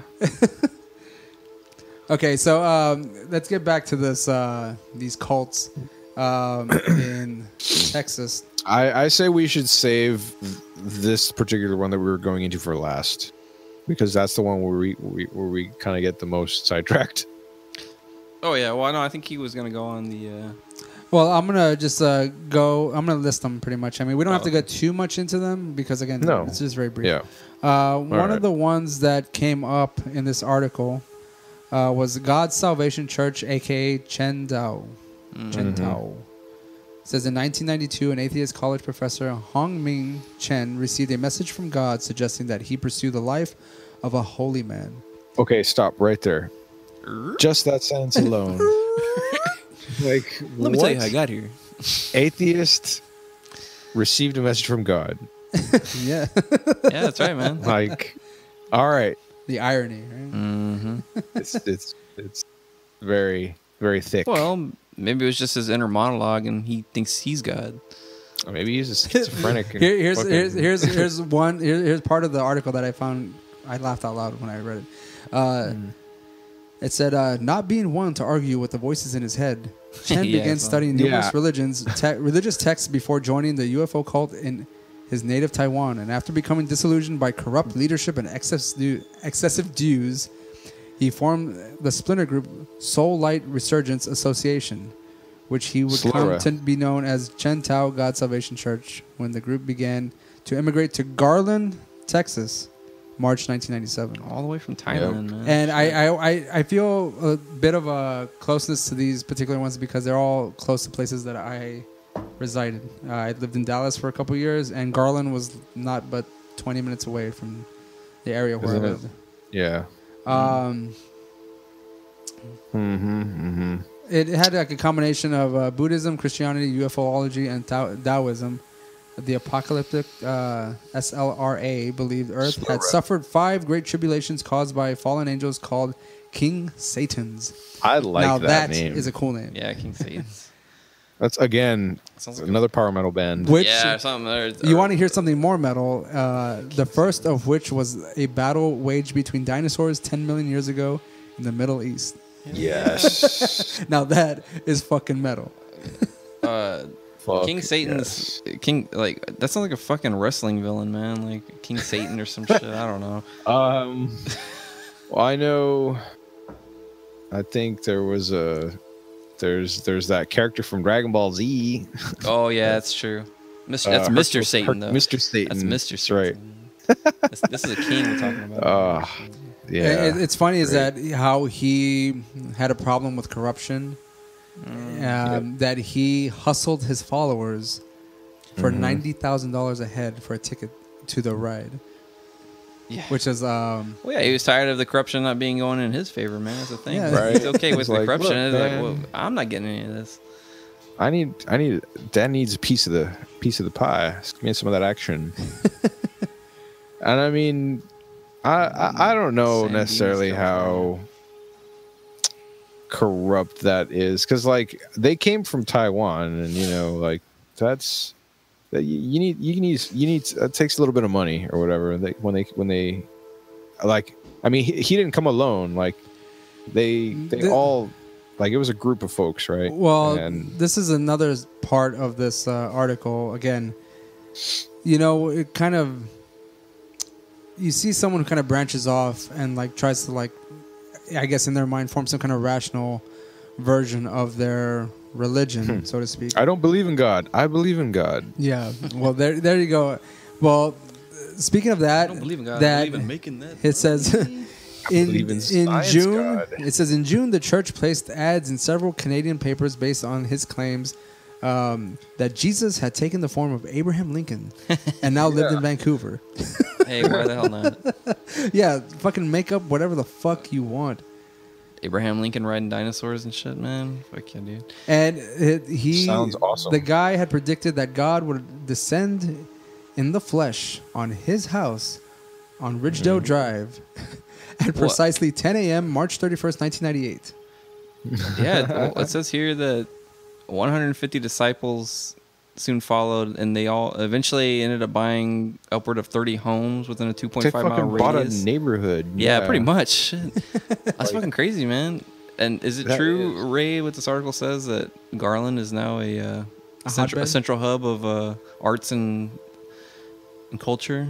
It's trying to be. I'll say that. It's trying to be. How far away is this from Dallas? It's about like a 20-25 minute drive. Oh, okay. Dang. It's a nice little. It's a nice little town in Joe's. Near Joe's. Well, Joe, which is a frequent podcast contributor for Anatomy Mixtape, lives in Oak Cliff, which is southwest of Dallas. Opposite end of Garland. It's also funny. The article goes on to say, that it's not, at the time Garland wasn't that progressive hotbed of arts and culture it is today, and many residents did not take kindly to the idea of Taiwanese awaiting the space rapture in their backyard. If it was just good old Bob and Bill, like, that's all right. They can wait for those goddamn Taiwanese are fucking waiting for their spacesuits. Fuck that shit. Get out of here. You go, you don't want that. It's gonna sound fucking racist, but I can imagine if they didn't want that happening because they're like, these Taiwanese fucking aliens are coming through, driving a spaceship. Those motherfuckers can't drive. They're gonna crash into one of the fucking buildings. Hey, they're taking jobs from our aliens, man. Yeah, there you go. Just to bring this discussion to this particular cult to a close. It said, he then revealed that his followers would be leaving Garland by May 10th and gave onlookers 10 minutes to crucify or stone him to death. No one obliged, likely because everyone who would have taken him up on his offer was in the process of moving back to Taiwan. Yeah. So like it said there that their visas ran out. So I was like, wow, that just sucks. You're like, we don't want to all this money dragged away, right? We just like to calmly go back to Taiwan, right? Before we get deported. One of the ones that I recall most from my youth was Heaven's Gate. Mm-hmm. And I will say personally that I think last podcast on the left did a pretty good episode on this cult. Oh, yeah. Heaven's Gate, aka Total Overcomers Anonymous, aka Human Individual Metamorphosis. Acronym HIM. But they weren't based in Texas though. But he was from Texas. Yes, he drove through Texas. Oh, No. Well, he's from Texas, from Spur, Texas. I thought. No, he came to Harlingen, I believe, didn't he? He was arrested in Harlingen. He and Betty were, which was his partner, were arrested in Harlingen for not returning a rental car. Oh yeah, he probably thought, well, fuck this, I'm gonna be up on a spaceship. I don't gotta return this shit. Yeah, I'm gonna keep this Toyota Corolla for myself. I will tell you one thing, man. That the video clip, the classic clip of him talking on, doing the whole monologue. He's got them crazy eyes. Yeah, that guy, he fucking scares the shit out of me. Those eyes, dude. It's like I was watching. That's what happens when you've been castrated, man. Yeah, yeah. I was watching some video the other day, and some guy was talking about he's mentioning like, I don't know what it is, or he's saying I don't know if it's just me, but does anyone else notice like when you see someone that like constantly has, you can see the top of their eye, like, you know what I mean? Like usually like like the lid, your eyelids are kind of like slightly always like on top of like I guess the cornea, if you want to call it or whatever. But like when you can see like the entire like eye, like that, that person's fucking insane. Yeah, the eyelid. Yeah, it's like up, like when they're always like constantly like that. It's yeah. But damn, dude, yeah, that's true. They were all castrated themselves, didn't they? And they would show up to like McDonald's or something, and they would always they would show up to some fast food restaurant quite a bit, and they all be wearing the same thing, like the black jumpsuits or not jumpsuits. They were all pretty uniform. Yeah, in their dress, track suits or something, and then like the same tennis shoes. I was always thinking that like they were all wearing like the fucking Run DMC Adidas. Yeah, that's what I was thinking. Well, I think they had the track suits too. Yeah, like fucking Run DMC. All they needed was like those fisherman hats. You know how funny it would fucking be to be a fly on the wall in any of those like dinner gatherings, and they were fucking playing like I don't know, man. Fucking Apple, like Apple White, fucking rapping runs parts and shit. I don't know. It's fucking stupid. Ray, we need to make that video, man. So the Heaven's Gate people were actually originated from Texas, ended up in California, and from what I recall, I just remember turning on the news. Good Morning America. Dead bodies everywhere in this fucking that was a pretty disturbing video too. They would going in the compound, and they're all there with the everyone has those blankets over them and shit. The away team. Yeah, the away team. Yeah, I mean they're dressed like some Star Trek shit, man. Their whole thing was that they were gonna hitch a ride on the Hale-Bopp comet? Yeah, Hale-Bopp. Yeah. Because there was a UFO right behind it that was about to take them to the next and like plane of existence. The co-founder that had passed away sometime before was riding in on the tail of it to help scoop them up. And what's funny is that, I mean, if the comet is a physical thing. Yeah. The UFO allegedly is a physical thing. Mm-hmm. What in their mind did they rationalize having to kill themselves? Because the soul, the spirit was gonna catch right on the comet. Well, a lot of people. The physical body, the amount or like the amount of them that would not fit in this particular. They weigh too much, man. It's like exactly. They just got to get their spirits up there. That's. Yeah, dude, that's okay. Like that anti-gravity technology going on in that spaceship. Yeah, it's like spiritual trim spa shit, man. You gotta lose some weight for the shit, dude. The spiritual trim spa. Yeah, there you go, man. Nothing like losing, 180 pounds, like this fucking or whatever, how much, but Probably not even that. I was just trying to picture these guys doing like spiritual power walking or whatever. That's how they got to the ship. You just see them like with the tracksuits and shit. Speedwalkers, like, get them. I mean, it said here that they started like originally they believed that it was a fleshy transport or whatever that they could all get in on, and then what's her name? Good old space. Bonnie Lou Nettles died, and then so after that, the other guy, Applewhite or Doe, whatever, however it's pronounced, he like basically just changed the whole belief system up to say that no, like it's a spiritual thing, like we leave our earthly bodies behind. You gotta flip it. And I guess I heard from what I recall, I think he was gay, and he thought that was a sin, and he couldn't rationalize that within himself. So against the castration. And then okay, that's fine for you, but what about everyone else? Is there? Well, I don't want to fuck. I'm okay with my shit. Why do I gotta? Well, that's how. I mean, how many people you can't get convinced that someone? I mean, we see them and they're talking fucking crazy, like, and then someone else believes them, and like, how is like Applewhite's like I can't be the only one that's dickless here, man. Y'all gonna have to fucking do it too, man. Yep, all you guys, all y'all, come on. I can imagine him putting his hand on people's shoulders, be like, cut off your dick. He's like, no, Mr. Applewhite, no. Oh, well, good question. Do the penises follow them to the spaceship, man? Well, they're gone. It's a spiritual. Allegedly, I just say like. What? No. Okay. Well, I know. I'm just like. So the dicks and balls aren't catching a ride on Hailbot, man. That's what I want to do. Like, well, they're just floating around. You won't need your earthly. It's like floating around in 0G, like. We can slapping him in the face. Must move beyond the earthly pleasures into the fucking Applewhite.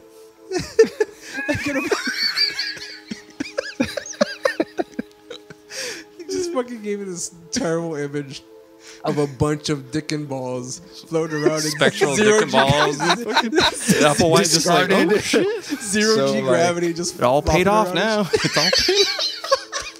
We don't need them, guys. You go. Yeah. I can have these dicks as long as they're not attached to some dudes. Yeah, just leave them behind. God damn. Oh, Jesus Christ. I will say one thing, man. They did have a lot of fucking discipline because fucking like kept those damn blankets on them and shit. Like, how did they kill themselves? Was it poison, right? Or was it cyanide or what? Yeah. But those blankets are the sheets or whatever. Booze the robes. And downers with an asphyxiation chaser. Okay. Because that stuff was like on them. Like it didn't. I mean, I don't know. It doesn't seem like anyone struggled. Yeah, that's what I'm saying. Yeah. Like no, they just, right? Like, they were all. That was the creepy bit about it all, right? That's what it was. Kind of weird to me. Is like they were all like same uniform position, like on all the different beds. Yeah. Unless somebody. Well, I wonder if they all did it at the same time, or if somebody was waiting for them. Were there any survivors of this thing? That I don't know, but I'm wondering if like somebody went and then did that after everyone was dead to make it like it. Well, that's what I'm saying. Is that did someone who's going to stay behind? You know? Did he die the same way as everyone else, or did he also like did he do a Jim Jones thing and like shoot himself or? No, I think he did it. No, I think he did the same thing there. Yeah, he was the first one. Or one of them to. Let's just say this right up front. Jim Jones was a pussy, right? Well, yeah.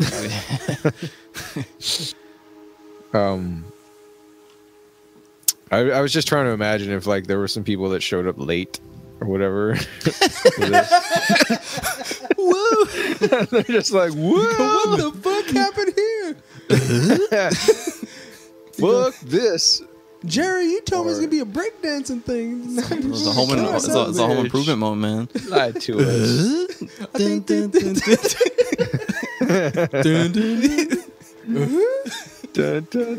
Yeah. Okay, enough about fucking Heaven's Gate. All right, we can probably joke about that shit the rest of the night. Next UFO cult coming out of Texas is the Association of the Understanding of Man, also known as Project Starlight International, PSI. PSI. Yeah. Guys have like just described as a names. gifted psychic and a hustler, depending on who you ask, Ray Stanford and his twin brother Rex. Can't trust those guys. Ray and man. Rex. You can't trust anyone named Rex and Ray apparently. Ray, that's one. Yeah. Grew up in Corpus Christi during the zenith of the post-war UFO mania. By the time he was 16, Ray began to receive telepathic messages from space people. Losing his Not close crazy. encounter Cherry.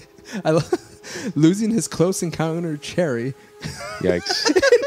in 1955 when he, Rex, and a friend were paralyzed by a flying saucer outside of... Are you ready for this, people? Brownsville. Browntown. Like permanently paralyzed? Well, no. Oh. Just temporarily paralyzed. Just like from the waist Ray and his down. brother soon authored a number of books about their experiences with titles like, I want to get these books myself, Look Up and From Out of This World, before setting out to spread the psychic gospel throughout the Southwest. Mm-hmm. Now, people, those of you who actually listen in the Rio Grande Valley, take note. Maybe read some of these books because these are your fucking neighbors. And I'm pretty sure they have families still lurking about, either proud or completely disown these two motherfuckers, right? Wow. So I'm sure they're they from are. Brownsville. Or they just that's just where they had the experience. That's where they had the experience. Shit, If I'm man, looking just back here... drink too much on the beach, dude. That's all Is it right?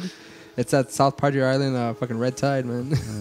Boca Chica. Making people go fucking crazy. This is before SpaceX came down to... Let me see. Mainly, they do a bunch of experiments. As I was watching the video, this is the one I watched because again, the name kind of caught my eye. They were basically they were sending out signals into space, hoping to contact UFOs or passerbys in space. And they honestly they look like fucking Devo. They look like Devo? I thought they looked like fucking They have the hats and everything? extradited band members from Devo. Oh, okay. As soon as I saw the video, I just heard fucking whip it good. Yeah. There wasn't much about them. I mean, they seemed pretty harmless regarding their situation. They just pretty much tell people about their experience. The next one that we have here is the outer. No, we're not going to talk about them because that's our main bread and butter. What was the name of that? The previous one again? The one you were just talking about? Project Starlight. Project Starlight. Yeah.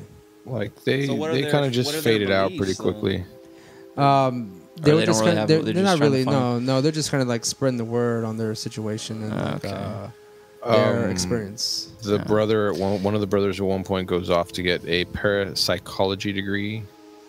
Motherfucker wants to be Peter Venkman, bro. Yeah, exactly. Oh shit. Where do you get one of those degrees? That's what I want to know. Now? Oh, Yeah. I don't know. Community That was big in the 70s, right? Phoenix they had that University? stuff on. Yeah, right.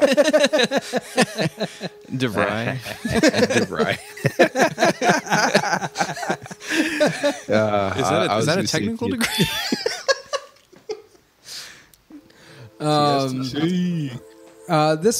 This next one coming up, I was actually surprised because I heard about this cult when I was living in Dallas. I had no idea they kind of were from Texas, but they're actually pretty funny. And it's almost like a parody of a cult, so to speak. It's the Church of the Subgenius. Oh, yeah. You heard about them? From you. I hadn't heard about it before until you told me. It says, about arguably the most successful of all the UFO religions, the Dallas-based Church of Subgenius boasts a cosmology so baroque and contradictory that it is all but impossible to elaborate on it. It says, a minimalist description of their mythos holds that Earth is the thrall of a vast extraterrestrial conspiracy aimed at depriving humanity of a Tao-like substance known as slack, thus preventing a chosen few from leading charmed lives of effortless leisure. And the best part of this whole thing is that the conspiracy thanks the teachings of the founder, J.R. Bob Dobbs, the Church of Bob, basically is what it is. And this says the early church literature predicted that beings from planet X would descend on Earth on July 5th, 1988, and rescue all dues-paying members in flying saucers prior to the destruction of the planet. So make sure you pay your dues, people, because that's the only way to hitch a ride. Did you mention the part here about what they refer to as like where they say their chosen few come from? No. It's right before it mentions the leader's ridiculous name. And hold on. So that is one of the things that I forgot to mention. It says these chosen few, referred to as sub-geniuses, are said to have descended from an ancient race of Yetis and will eventually triumph over the conspiracy thanks to the teachings of the church's founder, Jared. There it is. Descended from Yetis are sub-geniuses. This fucking quote-unquote cult, it's a fucking comedy group, dude. It has to be a fucking comedy group. Do you have any other books? He has a lot of books. No, yeah. There are books. Actually, the person us from being lazy fucks called Slack we are deprived of this. This is the person who introduced me to this group. Was someone I worked with in Dallas. It was a receiving manager, if I may say that. I was working with him in the back with working on boxes and stuff like that. Yeah. And I came in at 7:00 in the morning, and so did he. And he was like, "Hey man, you want to see something funny?" And I was like, "Yeah, sure." And he's like, "Have you ever heard of Subgenius?" I'm like, "No." He's like, "I'm gonna order all these books at the store." So he did that, and we had them, and I used to peruse them every so often. Yeah. Because they were fucking ridiculous, you know. But I thought I had no idea like it was technically a cult, but it's a parody. It's a parody. It's a cult parody of a cult. You know, it's pretty. Is it kind of like the Church of the Flying Spaghetti Monster? Are you familiar with that? Yeah. I've heard of that too. Yeah, that's kind of like what it is too. You know. I like this one, The Three-Fisted Tales of Bob, short stories in the Subgenius mythos. Yeah, it's great. And what sucks is that any of the videos related to the video that they posted on the actual article aren't available anymore. So you would have to go and actually do a search of Subgenius on YouTube, and maybe you can find something, because I did not. Mm-hmm. And again, I only clicked on the link that was given to me. We'll have to take a dive into the dark webs. Yeah, the dark webs. Find the good stuff. I was thinking for some reason that isn't this featured in like some kind of movie or something? Subgenius? Yeah. I don't know. I don't know why. I don't know. After you had mentioned it to me, I thought I had saw it somewhere, but I know they have a video, Arise, the Subgenius video. Cool. Available on DVD-R.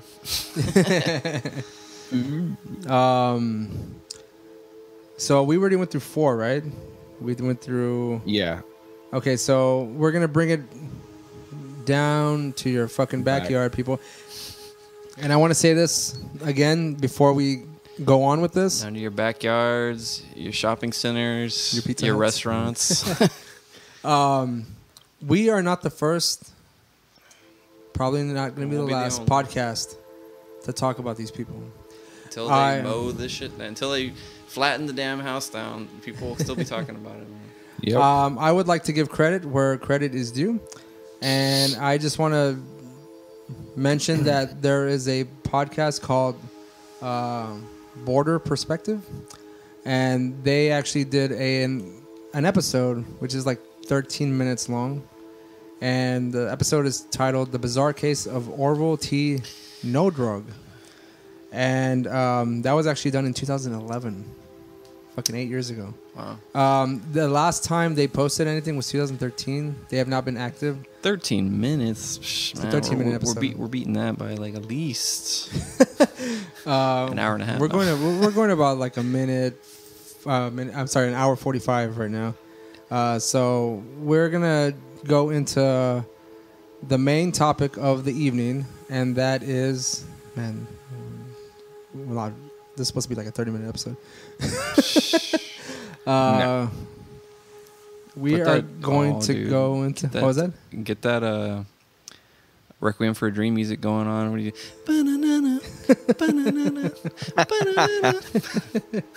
The main topic of the evening is, I forget saying their fucking name. It is the Armageddon Time Arc Base Operation, also officially named the Outer Dimensional Forces. ODF. With y'all boy, not wrong.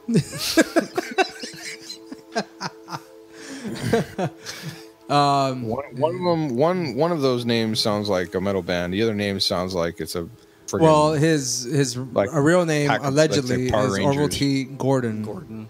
And Nordrog is just Gordon. Flip it fucking and spelled reverse backwards. it. Yeah, like Not Missy Elliott. Yep. Like fucking Missy Elliott. That's right. Yeah, there you go. Is it worth it? Let me work.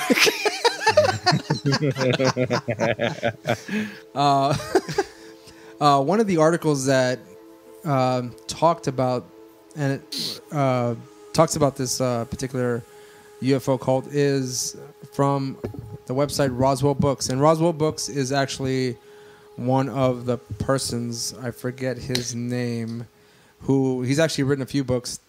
He works, I believe, at the Edinburgh Library. And he's the guy that kind of facilitates the Edinburgh UFO Convention. Oh, really? year. He works. He works at the Edinburgh Library. Oh yeah. Yeah, I believe so. And this article, I don't see a date for this article, and I looked many times and I did not see it. Again, they do mention also, and I said Spur, Texas, because it says Marshall Herf Applewhite, which they do talk about the Heaven's Gate guy, and it shows that there's an article, which I'd like to say was from November 18th, 1975, which was when they were arrested in Harlingen, Texas, for not returning the rental car. I wish it was a lot cooler than that, but it's not. Fucking Enterprise was fucking tracking them their asses down. I don't even know if there was Enterprise back Yeah, then. there might have been like a budget. I don't Probably know. just rented it from some guy. So basically, it starts off by talking about Mr. Nordrog. Let me see here. It says, as it simplifies their belief by saying, it says ODF is a UFO believing religious group anticipating an impending apocalypse based in WESLACO, Texas. The group was founded by Orville T. Nordrog on September 3rd, 1966.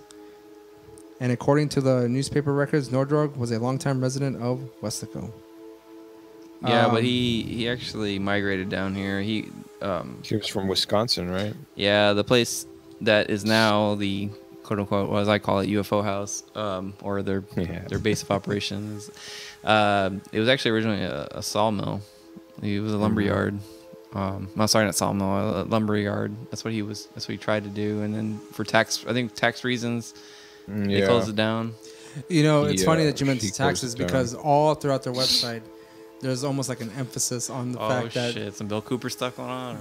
There was an emphasis on the fact that, like, getting out of this dimension, you don't have to pay taxes and shit like that. Which is funny. Gotta get out of this dimension. But you do have to pay them for a slot on the ride. Yeah, I was gonna say Bill Cooper. I was like, he should have got with these guys. Do you think that? Well, yeah. Well, it's funny that you say that because Bill Cooper's family had a fucking residence in South Padre Island. Oh, that's right. Every time. So maybe they could have hooked up, but I'm pretty sure Bill Cooper was fucking kind of a dick. So I mean, like, yeah, he probably would have been like, "Who the fuck are you? And why the fuck are you talking some kind of weird shit?" Yeah. Because UFOs, I'm talking about taxes. He's like, yeah, we're talking about taxes. Getting out of this fifth dimension and getting away from all these taxes. Bill Cooper like, say what? No. He go, did you say the word taxes? Yeah, getting out of here. I don't have to pay taxation taxes. is tough. Tell me more about this thing you got going on, man. Tell me more about this how do I get shit. Yeah, how do I get one of those tickets on the flying saucer? Now, we're going to go through a few little talking points of this group. But I want to say this specifically. We are not making any of this shit up. This is directly from their website. And again, I will link. Are you gonna go into some of? Are you gonna go into some of the? I'm gonna go in some of the shit that they talk about in their. It's a doozy, guys. Yeah. Good luck. A lot of it is incoherent bullshit. About 95%. I don't understand the reasoning for some of their writings, or not to say writings. I'm more concerned with their grammatical. Well, it's got words. I think it's ironic as well, again, in that like their belief system is based in Christianity. Yeah, that's what I was gonna question I was gonna ask earlier, because also what is the whole Heaven's Gate is based. What is it with the UFO cults? It's like you would think aliens, UFOs would be more science based, but they have a lot of they project or put a lot of Christianity in there. Like, what's up with that? Hear me out on this, right? You look at any kind of episode on ancient aliens or like history, like any kind of History Channel shit. The paintings and stuff. Like, there's the old paintings that have like alleged UFOs painted into them. Or if you talk about those prophets who are taking, not even those prophets who are taken up, Elijah and Moses, they say like they were taken up by UFOs, or like the ascension of Christ. He was being like abducted into a fucking UFO. Did Elijah say, "Beameth me up, Scotty"? No, man. But okay, I get all that. But here's the thing: my boy Nodrog, he's the OG, man, because they didn't have fucking Ancient Alien. They didn't have the guy with the crazy hair on Ancient Aliens, like fucking telling you that this shit was in history. No. He just made the shit up himself. So it's like, what is it about Christianity and the whole, like, or UFO cults trying to interject Christianity into it? When was Chariots of the Gods written? When was it published? Christianity.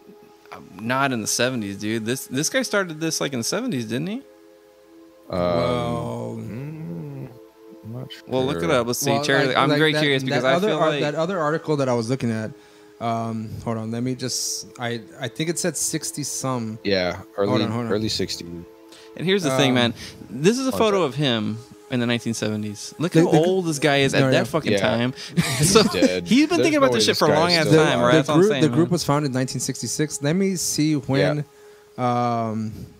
Chariots of the Gods was written, because maybe he got a hold of that fucking book. And then that, or maybe, it was based upon him, man. Trying to find the Are you telling me Eric Von Däniken wrote the book? I'm telling you, Eric Von Däniken was all about Nodrog. He collabed with... No, I didn't even collab. It's what just is, straight up plagiarism. What's the true name of Jesus that these guys have for him? Commander or something? I just wanted to read this one little... okay. 1968. Oh, really? Yeshua HaMashiach. When was this started, though? When was this? 1968, 1966. 2 years prior to fucking Chariots of the Gods. What do you think about that? Who was this fucking guy? You're right, man. Maybe he was the OG about all this. Maybe Von Däniken planted all these thoughts in his head and shit, man. And then he came out with... I just wanted to read this one. You've got to tell me what you think about these UFO conspiracies. Well, sir, let me tell you something. You think that's how he sounds? That's exactly how Nodrog sounds. Like with the fucking dog from the Muppets. I guess you think it sounds like. Let me tell you, first of all, fucking goddamn Ralph, whatever his name is, the dog from the Muppets. I just wanted to. I know you're gonna go a little bit more into the belief systems, but I this kind of sums it up a little bit, which I think is funny. Just one of the beliefs, real quick. Talking about the document discusses such topics as the human's inefficient use of the circle as the friction-generating wheel and the endangerment of mankind by the Armageddon disease that is AIDS. Yep. Yeah. What the fuck does that inefficient use of the circle? But that's not even a three-dimensional thing. The circle, that's what you draw on. You mean a wheel, or I don't know, man, or a sphere or some kind? I don't know, man. It's just funny, dude. You ever heard of the band A Perfect Circle? Yeah, that's right. There you go. That's all I need to say.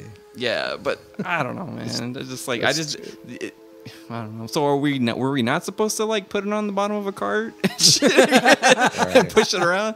That's the reason y'all do that shit wrong. That's the reason we have those fucked up wheels sometimes. Like that's guys, it should have been squares, right? Squares, not round things on those fucking carts, man. Now, if I may, a lot of the things you read off the website basically are warning of an impending doom of the apocalypse. Yep. And it's telling you that the creator Yahweh, which is that's the name for God. Yeah, God in the Bible. Even in Hebrew Bible, the Torah Yahweh, and everything. Elohim, Jeshua, or Yahweh. It's telling everyone to get out of America. Yeah, America. That's exactly what they're telling people. Because no, it says the whole Earth is gonna. No. Well, it says specifically the continent. That's what it says. Yeah, it says the North American continent. Yeah, no, but it's saying the place of salvation or wherever is going to be in the North Continent. Like, I'm assuming they're talking about wherever they're. I'm assuming they're talking about. You're both right. Here's the thing: like, there are sections of here that say "leave this continent," and there are other sections here that say the great creator Yahweh does not intend to allow humatons to annihilate each other, nor turn time station Earth into an uninhabitable planet. Yeah, so it's the whole planet. But here's what's scary to me, guys. I was reading a little bit more of it before I came over here. It's talking about earthquakes and shit. L.A., California right now. Demolition Man. No, dude. There's fucking all kinds of earthquakes going on in California right now. It's getting worse. I don't know, man. It's coming. They're saying it's like right now. They're saying it's coming, dude. So maybe they're right. But California's going to crack evacuation off and is become a prison state. All right. Oh man, I want to get to this part here. That's just the greeting, all right? Telling you the perspective, the positive, perfect knowledge for end time survival, right? It's basically telling you how to survive the end times. Yeah. Now. Holy measures I will not get into, but I will link the website on the episode description because god damn that I was reading that fucking confusing, or like it's just weird. It's just oddly written. I don't know why they capitalize certain letters and don't capitalize. Like, wouldn't you like to know, man? I mean, if because you're not, what is it, you're not following their indoctrinated. Yeah, the perfect whatever. What is the thing they call it? It's I just want to read like the main points on some of these. It says, consider the positive benefits of 5-dimensional technology as taken from his measures for a heaven on earth. Positive survivors will be able to use monadic gravity in all transportations, build transportation vehicles with 1,000-year built durability. That's a fucking warranty right there. That's a hell of a warranty, man. That's a hell of a warranty. Several lifetime warranties. Construct the laboratory of life with its 5-dimensional technology equipment for the instant production of manna. You can make food right there and there.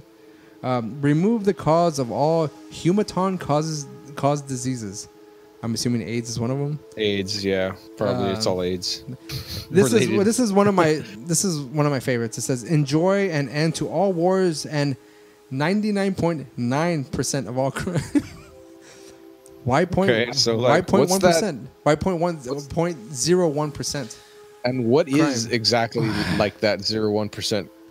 Yeah, what does exactly. That represent? What does that mean? What kind of crime are we talking about here? I don't know. Says, and then construct and install the national total energy grid consisting of safe, no moving parts units. Terminator? That's right. Construct and use. Now this is a fucking word. Skynet. Timroscopes for communications, replacing the present negative dangerous forms such as telephones, boob tubes, radios, computers, etc. Mankind is guilty of energy abuse in the use of such negative forms of communication. And the last one is operate your time station as heaven on earth rather than your present willfully created hell on earth composed of slave masters, bloodsuckers, and bond slaves. What the fuck, man? That right there is just holy measures. Now, as everything you click here, there's so many things here. The outer dimensional forces. It says the outer dimensional forces are the entities that exist in the outer dimensions of existence in the realm of existence between mankind and his creator. Well, Yeah. There's if you go under the options tab, they give you a couple of options. Yeah. No, they fucking do. Okay, there's only 2 survival options remaining at this extreme late date. You go file options. Well, there's the intrepid option, which is like since the beginning of point 1 of Armageddon, you have had the absolute right under universal law to evacuate yourself to a place of safety on another continent. This is still your right. If you are on the North American continent, you must not delay any longer. You must choose a place and go now. Yep. Yeah. Do not wait for signs and wonders. The history book says that day will come like a thief in the night. That is from Revelation. Yeah. Bible. For self-evacuation, you can use any of the current means or the current means available that you can afford. You must choose a place and time to go using your own resources.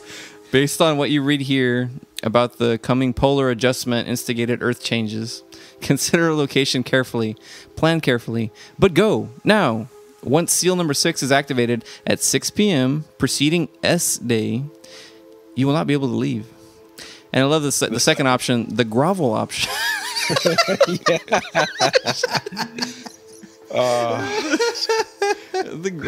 Oh, shit. Ray, you want to read the grovel? Oh, okay, well, hold on. Oh, by the way, I think so. I guess Jesus is Commander Yamashia. Yeah, is that? Hamashiach, okay, that's time mark Jesus. Well, Ray, you were talking about Revelations, man. Like that, the day will come like a thief in the night. But I don't remember this in Revelations, chapter 18, verse 4, and have come out of her. The time has come for you to now gather at the river of Armageddon Valley, number 1. Activate your encampment according to my measurements that I give to my servant. Fill your lamps with oil and prepare to board your service modules. Those are the amended. Yeah, for your survival of the activation of seal number 6. I don't remember that shit in Revelations. These were added later in That footnotes. is a mixture of like their own words and some kind of biblical jargon. It starts off with the Revelation. My people who have obeyed Revelation 18:4. Yeah. Okay, it says that have come out of her. That literally is it. Yeah, and then the rest of it is just their own fucking interpretation of it. Service module sounds like something like a technician would use like to fix a damn cell phone like tower or some shit. I don't know, man. Service module, man. That's fucking like computer 101 in fucking college. Oh my god. Again, we'd like to say that this is strictly off the website, and you can read this for yourself. We are not making any of this up. Please do. Yeah, please go off and check it. These people are your neighbors. All right. Oh yeah. Yeah. Yeah. I would like to find it. If there's some kind of time when you can see that there was a last login and edit to these things. Because, yeah, I'm kind of curious if there was any edits. Because I mean, this website could be sitting there for years and no one's touched it. Did No Drug write these things? Yeah, I wouldn't be surprised because this thing looks like it was from the late '90s. This website is. I would like to read this last part in the options section of this website. It says, "Act on this as fast as possible. The timetable is overdue. Yeah. So don't hesitate. Act now. Be warned.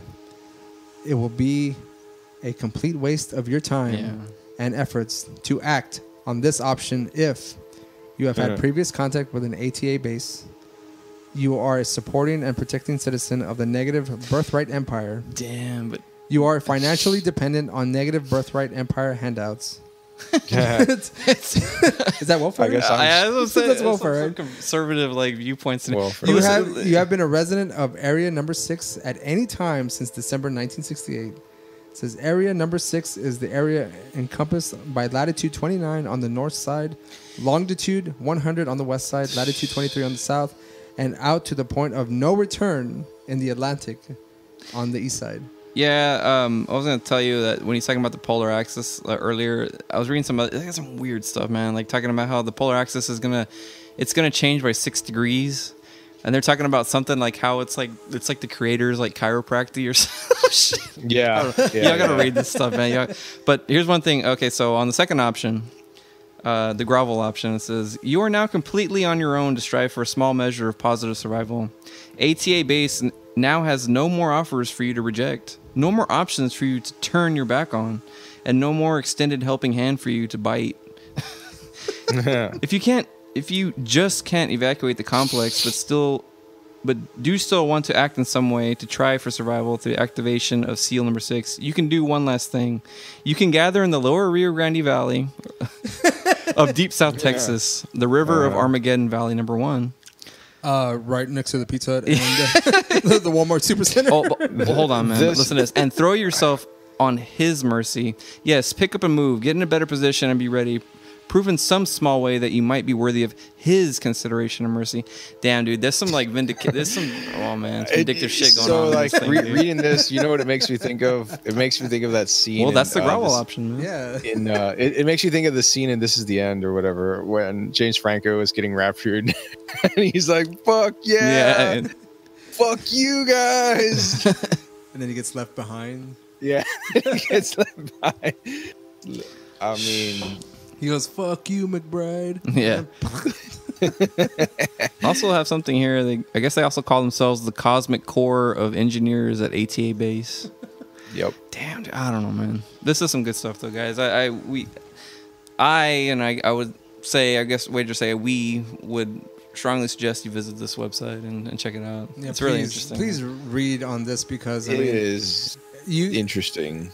If you think that our emphasis on certain words are just our own doing, like the way they type this stuff out is odd. Yeah, and I'm not too sure. Like even the word "the" is emphasized. It's very capitalized a lot, man. Like I wonder if is he trying to make like emphasis like on it? I don't know. Like he's like the like I don't know. There's a lot of weird words. I feel like you're trying to emphasize. I was thinking in my head that maybe.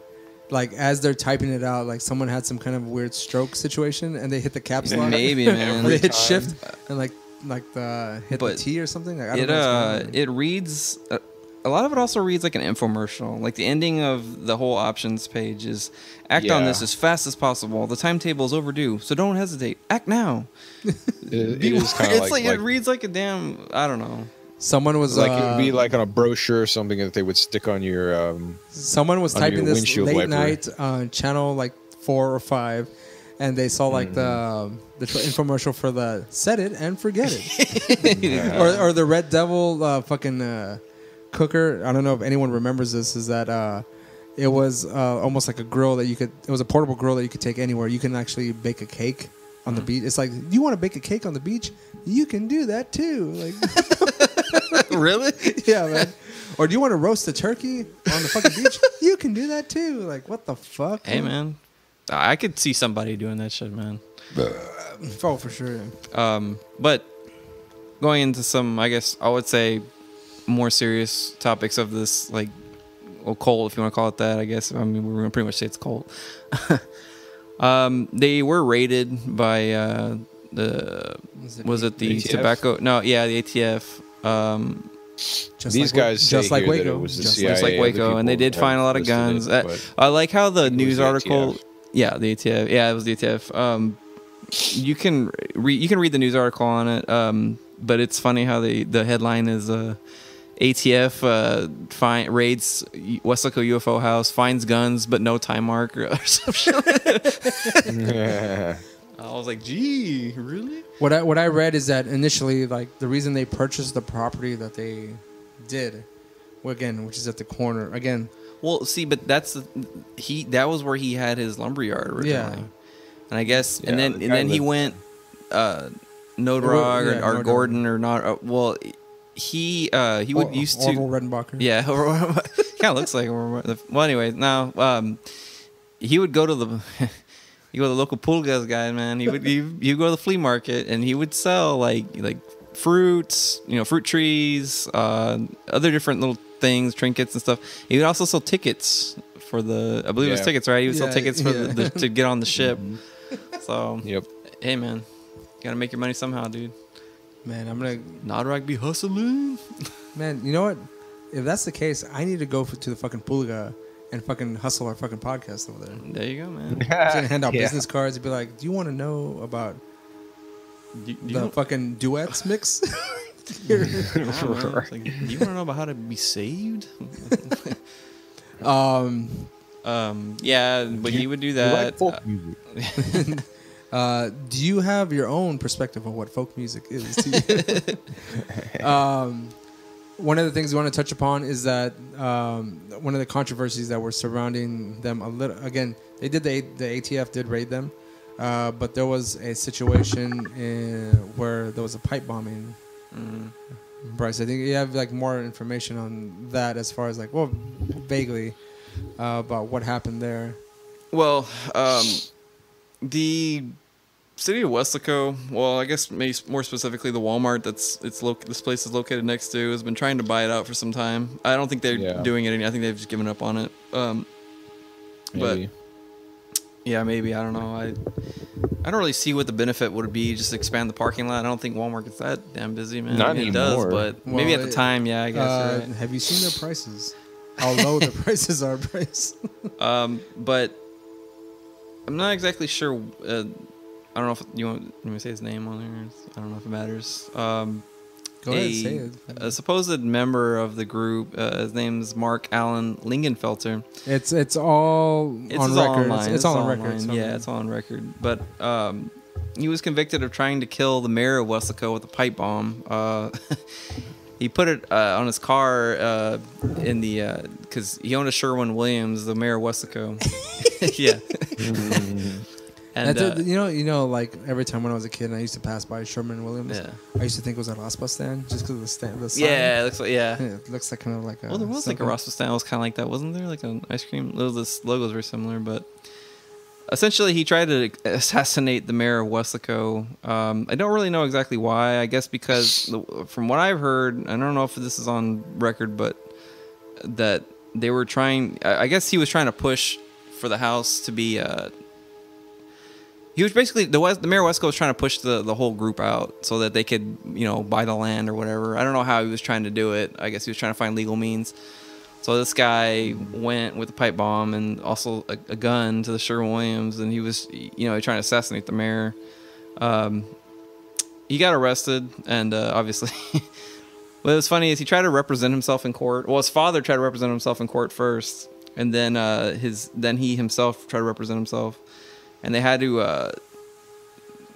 like adjourn the court hearing several times because he would just go off on these like nonsensical ramblings and stuff. But the guy was actually part of a militia in the Midwest, and he moved down here and joined up with them. Of course. Yeah, but I don't know, man. So the two most recent owners of the properties, I can't remember. It's something with an H. Is it Hoverson? Do you remember the name? I don't recall the name of my name. But that was like the two most recent, I believe, or at least that we know of. But they try to distance themselves from him and telling him trying to say that they never like really knew what he was doing and all that. I mean, of course, this is all speculation, but they infiltrated the group and they didn't associate or whatever with their he didn't they didn't associate their violent beliefs or whatever. I've never met any of the people, and again, I don't really know if there's anyone still there, but because the house seems pretty abandoned in my opinion, unless they're just always has like every time I've ever driven by there. I mean, somebody's got to get food or something at some point. I have passed by. I imagine recently. Every time I drive to Roland's place, I have to pass by the house. I mean, you have to like hit the stop sign or the stop light and then fucking take a right. You can't miss the fucking gate. You see the fucking fence and the whole area that's there. It's just as you're passing by, you can park into the Pizza Hut parking lot and like look at the house from there, and it looks old and dilapidated and all that kind of stuff. Doesn't look like it's been upkept at all or painted recently in any way. The yard is not overgrown.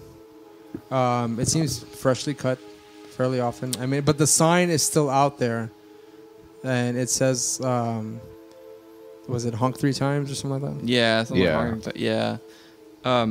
There have been past reporters that have attempted to go through and like I guess interview them and stuff like that, but they've refused. they're against it. Yeah, they're not. That's not something that they're into.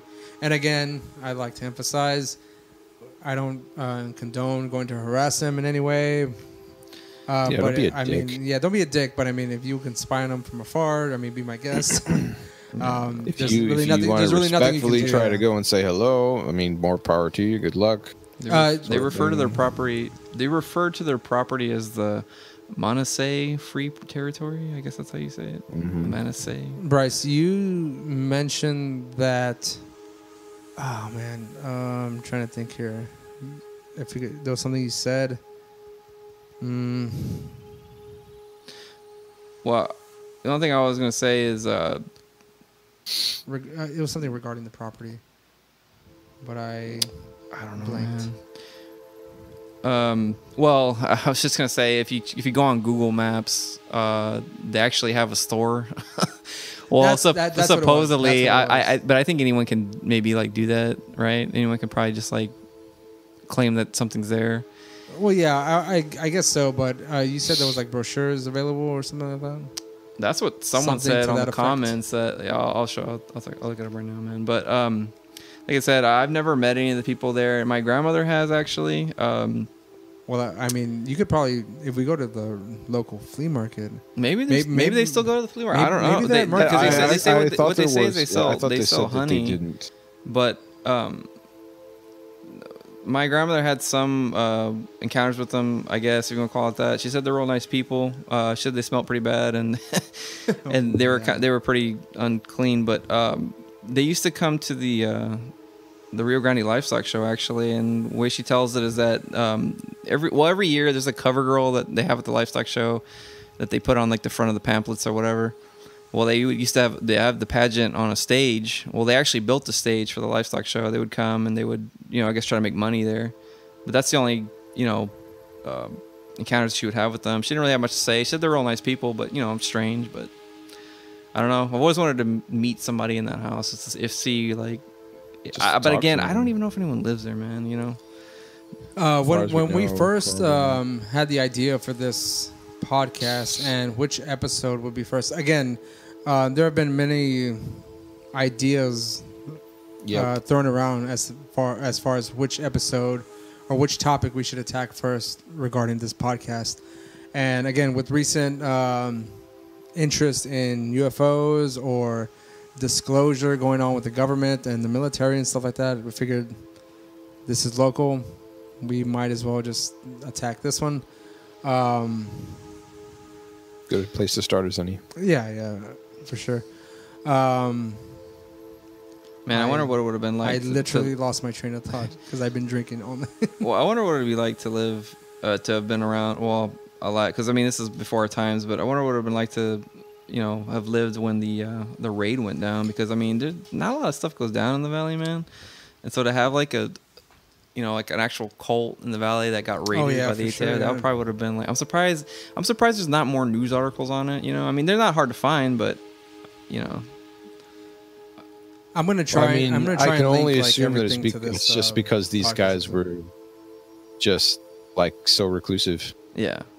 I mean, and like, well, I mean, it seems like from what you mentioned there that they're, I mean, not necessarily pacifists, but like they don't really go out of their way to cause trouble. Well, I mean, if they did. What do you think the kind of trouble would come to them? Yeah, man, because I don't know, dude. They don't. I wouldn't know if I'd call them pacifists. Like straight up, like they have a bunch of guns. I'm sure they've got plenty of guns. Well, yeah, but I mean, like they're in a corner of a main part of WESLACO. Mm-hmm. So I mean, if they're gonna cause trouble, do you not think people are gonna go and fuck with them? True. Right. I mean, that's the thing. It's best to keep yourself in a quiet and peaceful place as opposed to causing trouble. Because if you decided to cause trouble, especially now with the fucking well, the truth is, height of UFO interest right now with people, I mean, people are gonna go and they'll fucking probably throw eggs at their fucking house or try and climb the fucking fence or some stupid shit like that. Burglarized or some ridiculous shit. Again, don't do that. Yeah. No. But that's what I'm saying. I'm surprised there's not more news articles related to this, or like even like public coverage. Yeah, public coverage, or just like right to public stuff, because or like like police reports, because yeah, all joking aside, like about raiding it and jumping the fence and all that, I can guarantee you that there's been several people that have had the same idea and try to go in there, and I wonder if anything's happened. To see if like if like the police have had any interactions with them over the years, kinds of things, because there has to. If anyone's going to have like any kind of contact with them, I would think it'd be. It's a pretty big piece of property. If you look on Google Maps or like Google Earth or anything like that, it's a pretty good sized piece of property. It's narrow, but it's like a. It is. It's deceivingly large. But area. They have the way it's contained seems like it would be smaller, but you don't really realize how like far back the property stretches. But looking at the house, it looks like there's been several additions made to it. And there's actually, looks like there's a pretty modern car outside of it too, but they do have Nodrog's original antique truck parked in the driveway. You can actually see it from the gate. Do you think that's his tombstone? There's been some debate on whether or not he's actually buried on the property. Hey, I mean, it seems because that like motherfucker was old. Oh, he's and definitely dead. It's called Mosho Instruments. That's the shop that shows up on Google Maps when you look over the property. But there's really not much information on it. It's just you can check it out on Google. People actually have some reviews about the place though. How the fuck is that possible? I'll show it to you. Let's see here. That's pretty funky.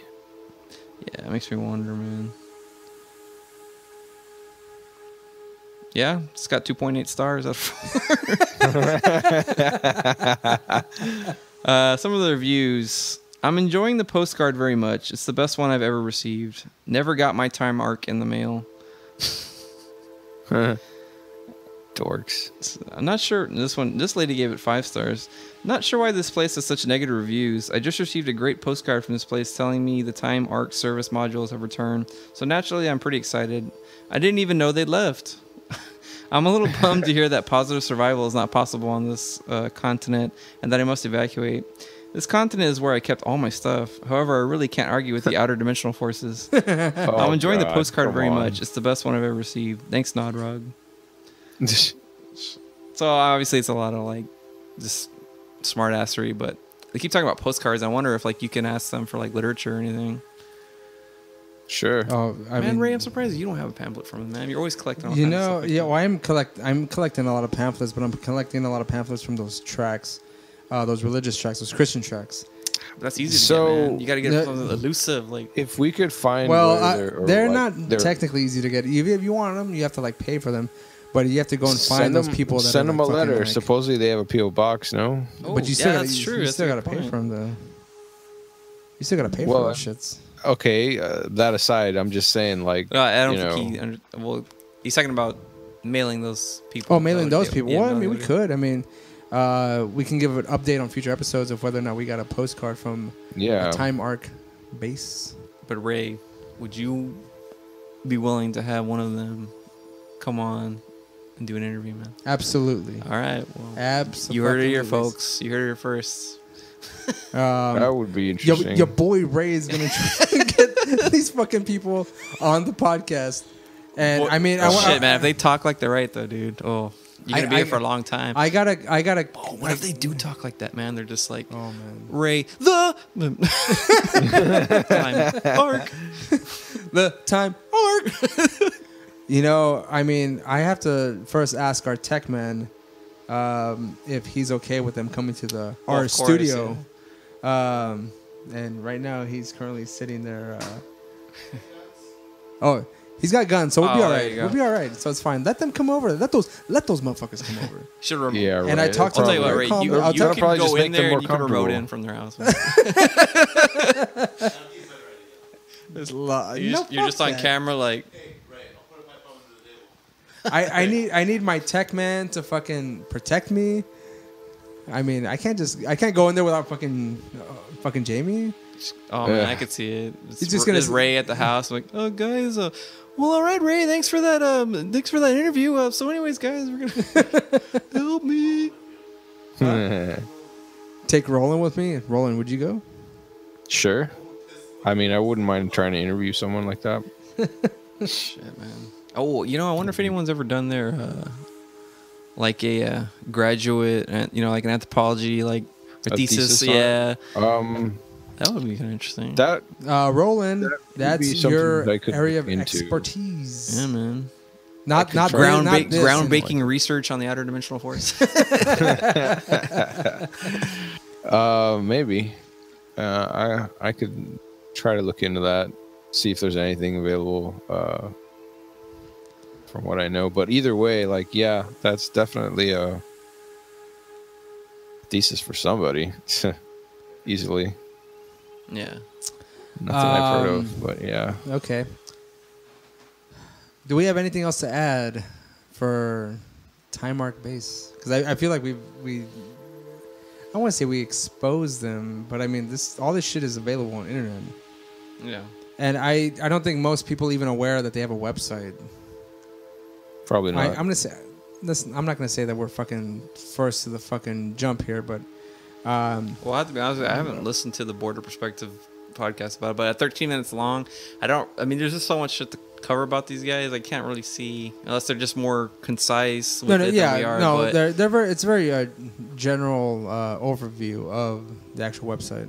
I'm sorry, of the cult or no drug, so to speak. Organization. Sorry. Yeah, there you go. I'm sorry, the Scotch whiskey is just fucking taking over. But I feel like since we've kind of gone through some of their actual writings, and we haven't, it's not us fibbing in any way. Also, do you feel like we're giving them positive? Are we? No. I mean, we've laughed about a lot of the shit that they've written. Yeah. So I mean, we think it's obviously fucking crazy, but when your leader's like basically flipping his name around to make him sound like he's my name is Ur. Yeah, Ur. Oh shit, that's good. Yeah, that's good. That's pretty good, right? Ray Ur Miranda. I was gonna say, how about I didn't say my last name. Ooh.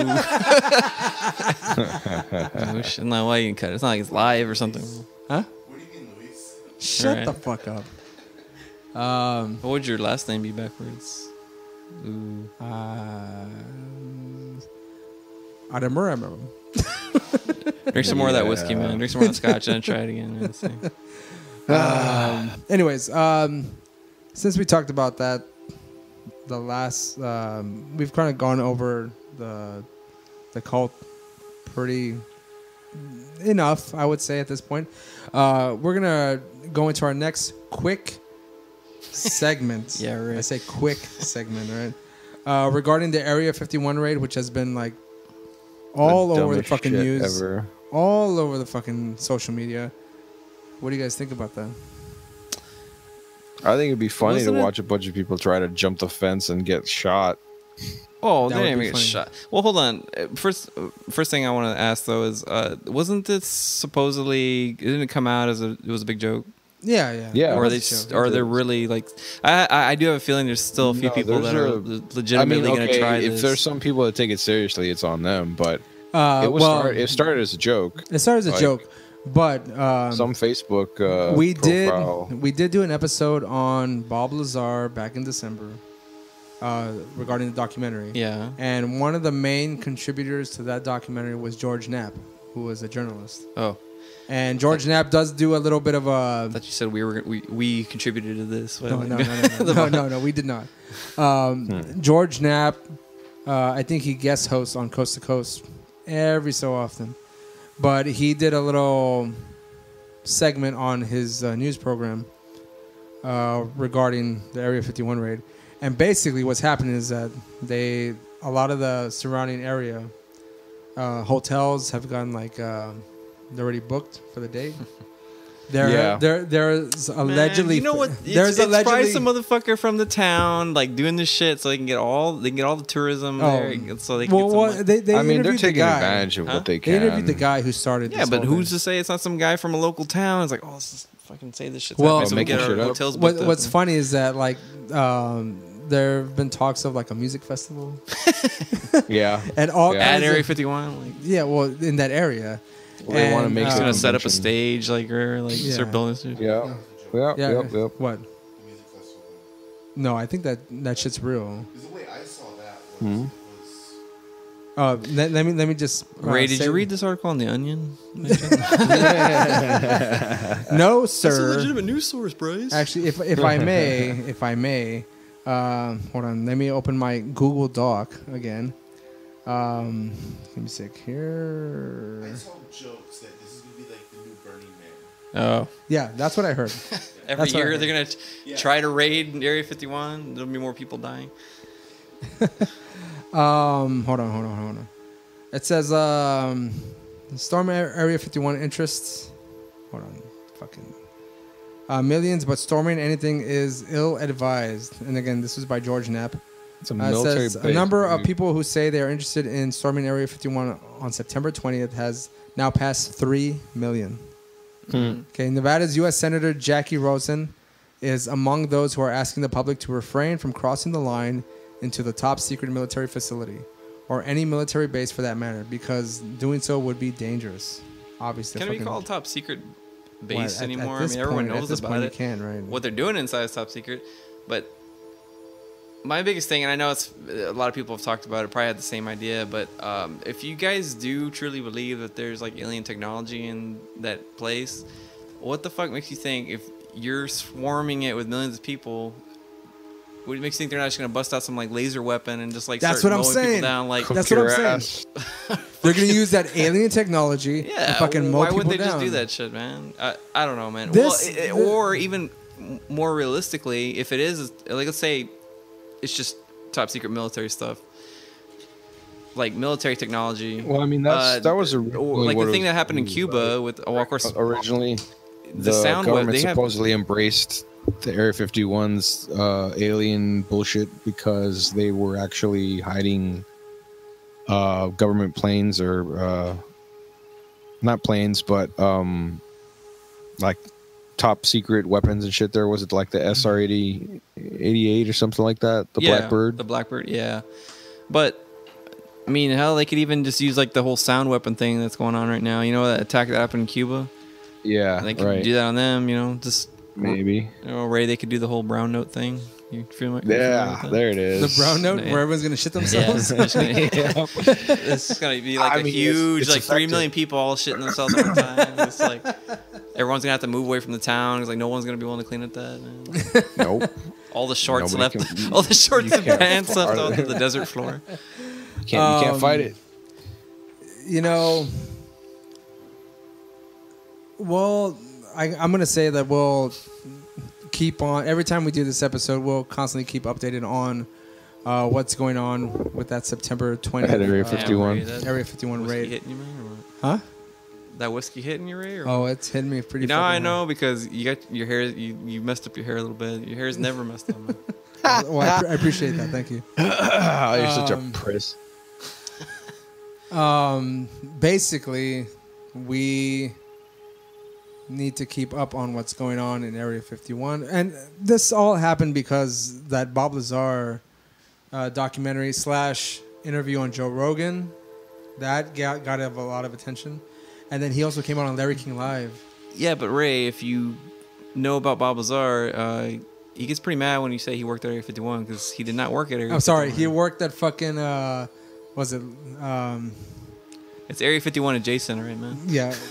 What is it called? It's just a little bit to the left of Area 51. I can't remember, man. But I mean, I was gonna say Los Alamos. So what they're gonna go? Completely. No. So they're gonna go raid this place because of Bob Lazar's podcast with Joe Rogan. But it's like it's not even the place he's talking about. No, it's not.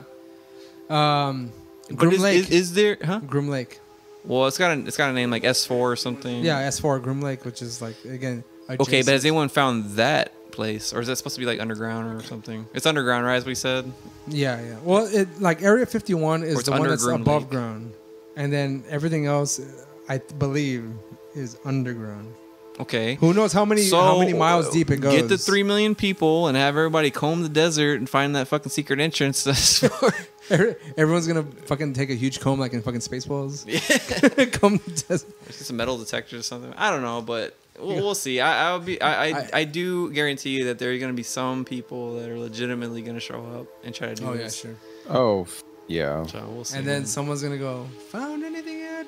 Nothing yet, sir. What about you guys? Nothing yet, sir. Oh, you're doing the no, we it's ain't found pew, pew, shit. pew, pew, pew, pew. yeah.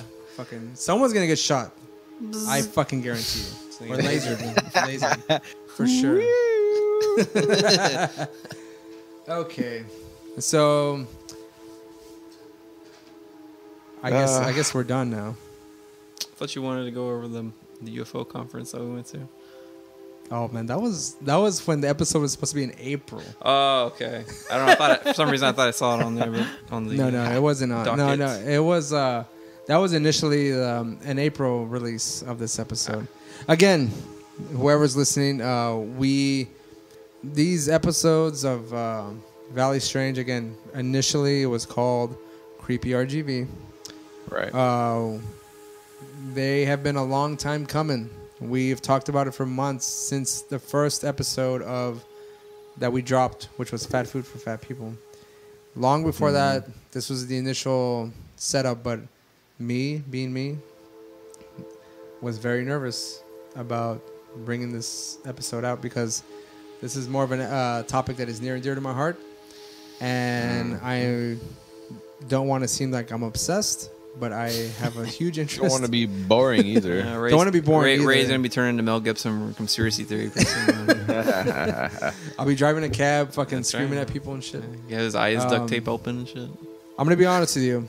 When I read the biography of Bill Cooper, which was Pale Horse Rider, I got more inspired to fucking really push these episodes out. And again, the topic for the first episode has constantly changed over the past, since November to right now. Almost, I think our topic for the first episode was different last month than it came in the first couple weeks. So, yeah. And this was supposed to be a 30-minute episode. Yeah. They never are, man. Yeah, they never are. No, never. Yeah. They always turn out to be a lot longer than we You got a anticipated. shit ton of editing to do. That's all I can say, man. Or you should keep it on there just straight. Well, that goes on Patreon. Huh? Including your name. Oh, yeah, you do gotta You know, edit that. I'm going to keep my name on there. I'm fucking proud of that shit. Next day in the monitor. Local man, Ray Miranda. Crazy UFO. Can you just imagine my face on Yeah, right. on Dead in WESLACO? Yeah. Oh shit! That's right. I didn't even think about that. Now they have your name, man. Impaled on the fucking front entrance fence of the Time Mark Ray's base. head. Fucking shit down my pants. Yeah. Well, they're gonna have you in Nodrog's truck, man. Fucking holding the wheel and shit. Their arm out the side and shit. So I do appreciate anyone listening. There should be more episodes to come. We will be doing, as we kind of go along, mini episodes of recent news going on before we tackle a bigger topic every month. So I would say keep an ear out, keep an eye out on the social medias. Follow us on the Twitters, on Facebook and Instagram. You can follow us on Patreon, which we will get unedited episodes of this show, as well as every other episode that we do, Anatomy Mixtape, Fat Food for Fat People, and CineQuest Video. Stay tuned for the rest of the month regarding any of those. And this was a lot longer than I anticipated. So my name is Ray. Bryce. And it's Roland. Roland, that's right. Sounding sleepy as ever. Very calm, if I may. Sober is the word. The only person not sober here is me.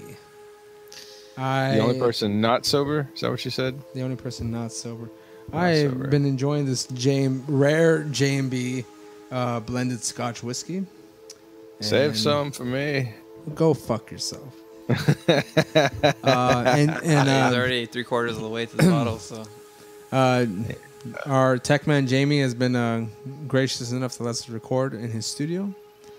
and sit at the foot of the table, blend of the naked, rubbing his nipples. Old Scotch whiskey. As anyone familiar with Mocha Studios knows. Drinking a beer. It's come to expect. Yeah.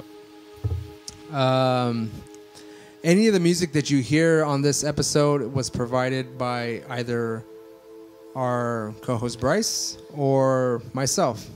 So if you enjoy it, I don't know, just enjoy it. I don't know what the fuck, you can't give us any money. Yeah, I don't. Yeah, yeah. We're not. I don't have a website or anything. We're not going to collect any money from this. We're just amateur musicians, so to speak, that are dipping our toes into the musical genres of stuff. If y'all want to shoot an email to me or something, I can make one. I can make an intro song for you or something, maybe. Yeah, if you like it, I mean, you can send Bryce an email and you can pay him. Ideally, that would be pretty nice. Ideally, you want to pay him for some kind of like musical endeavor that he provides for you. So I hope you enjoyed this episode. This is our inaugural episode of Valley Strange. So enjoy the strange, I guess. Yeah. Later. See ya. Blue midgets come into my house. Hey, it's ridiculous. The guy had some kind of a rectal probe. Ridiculous. Ridiculous. Ridiculous.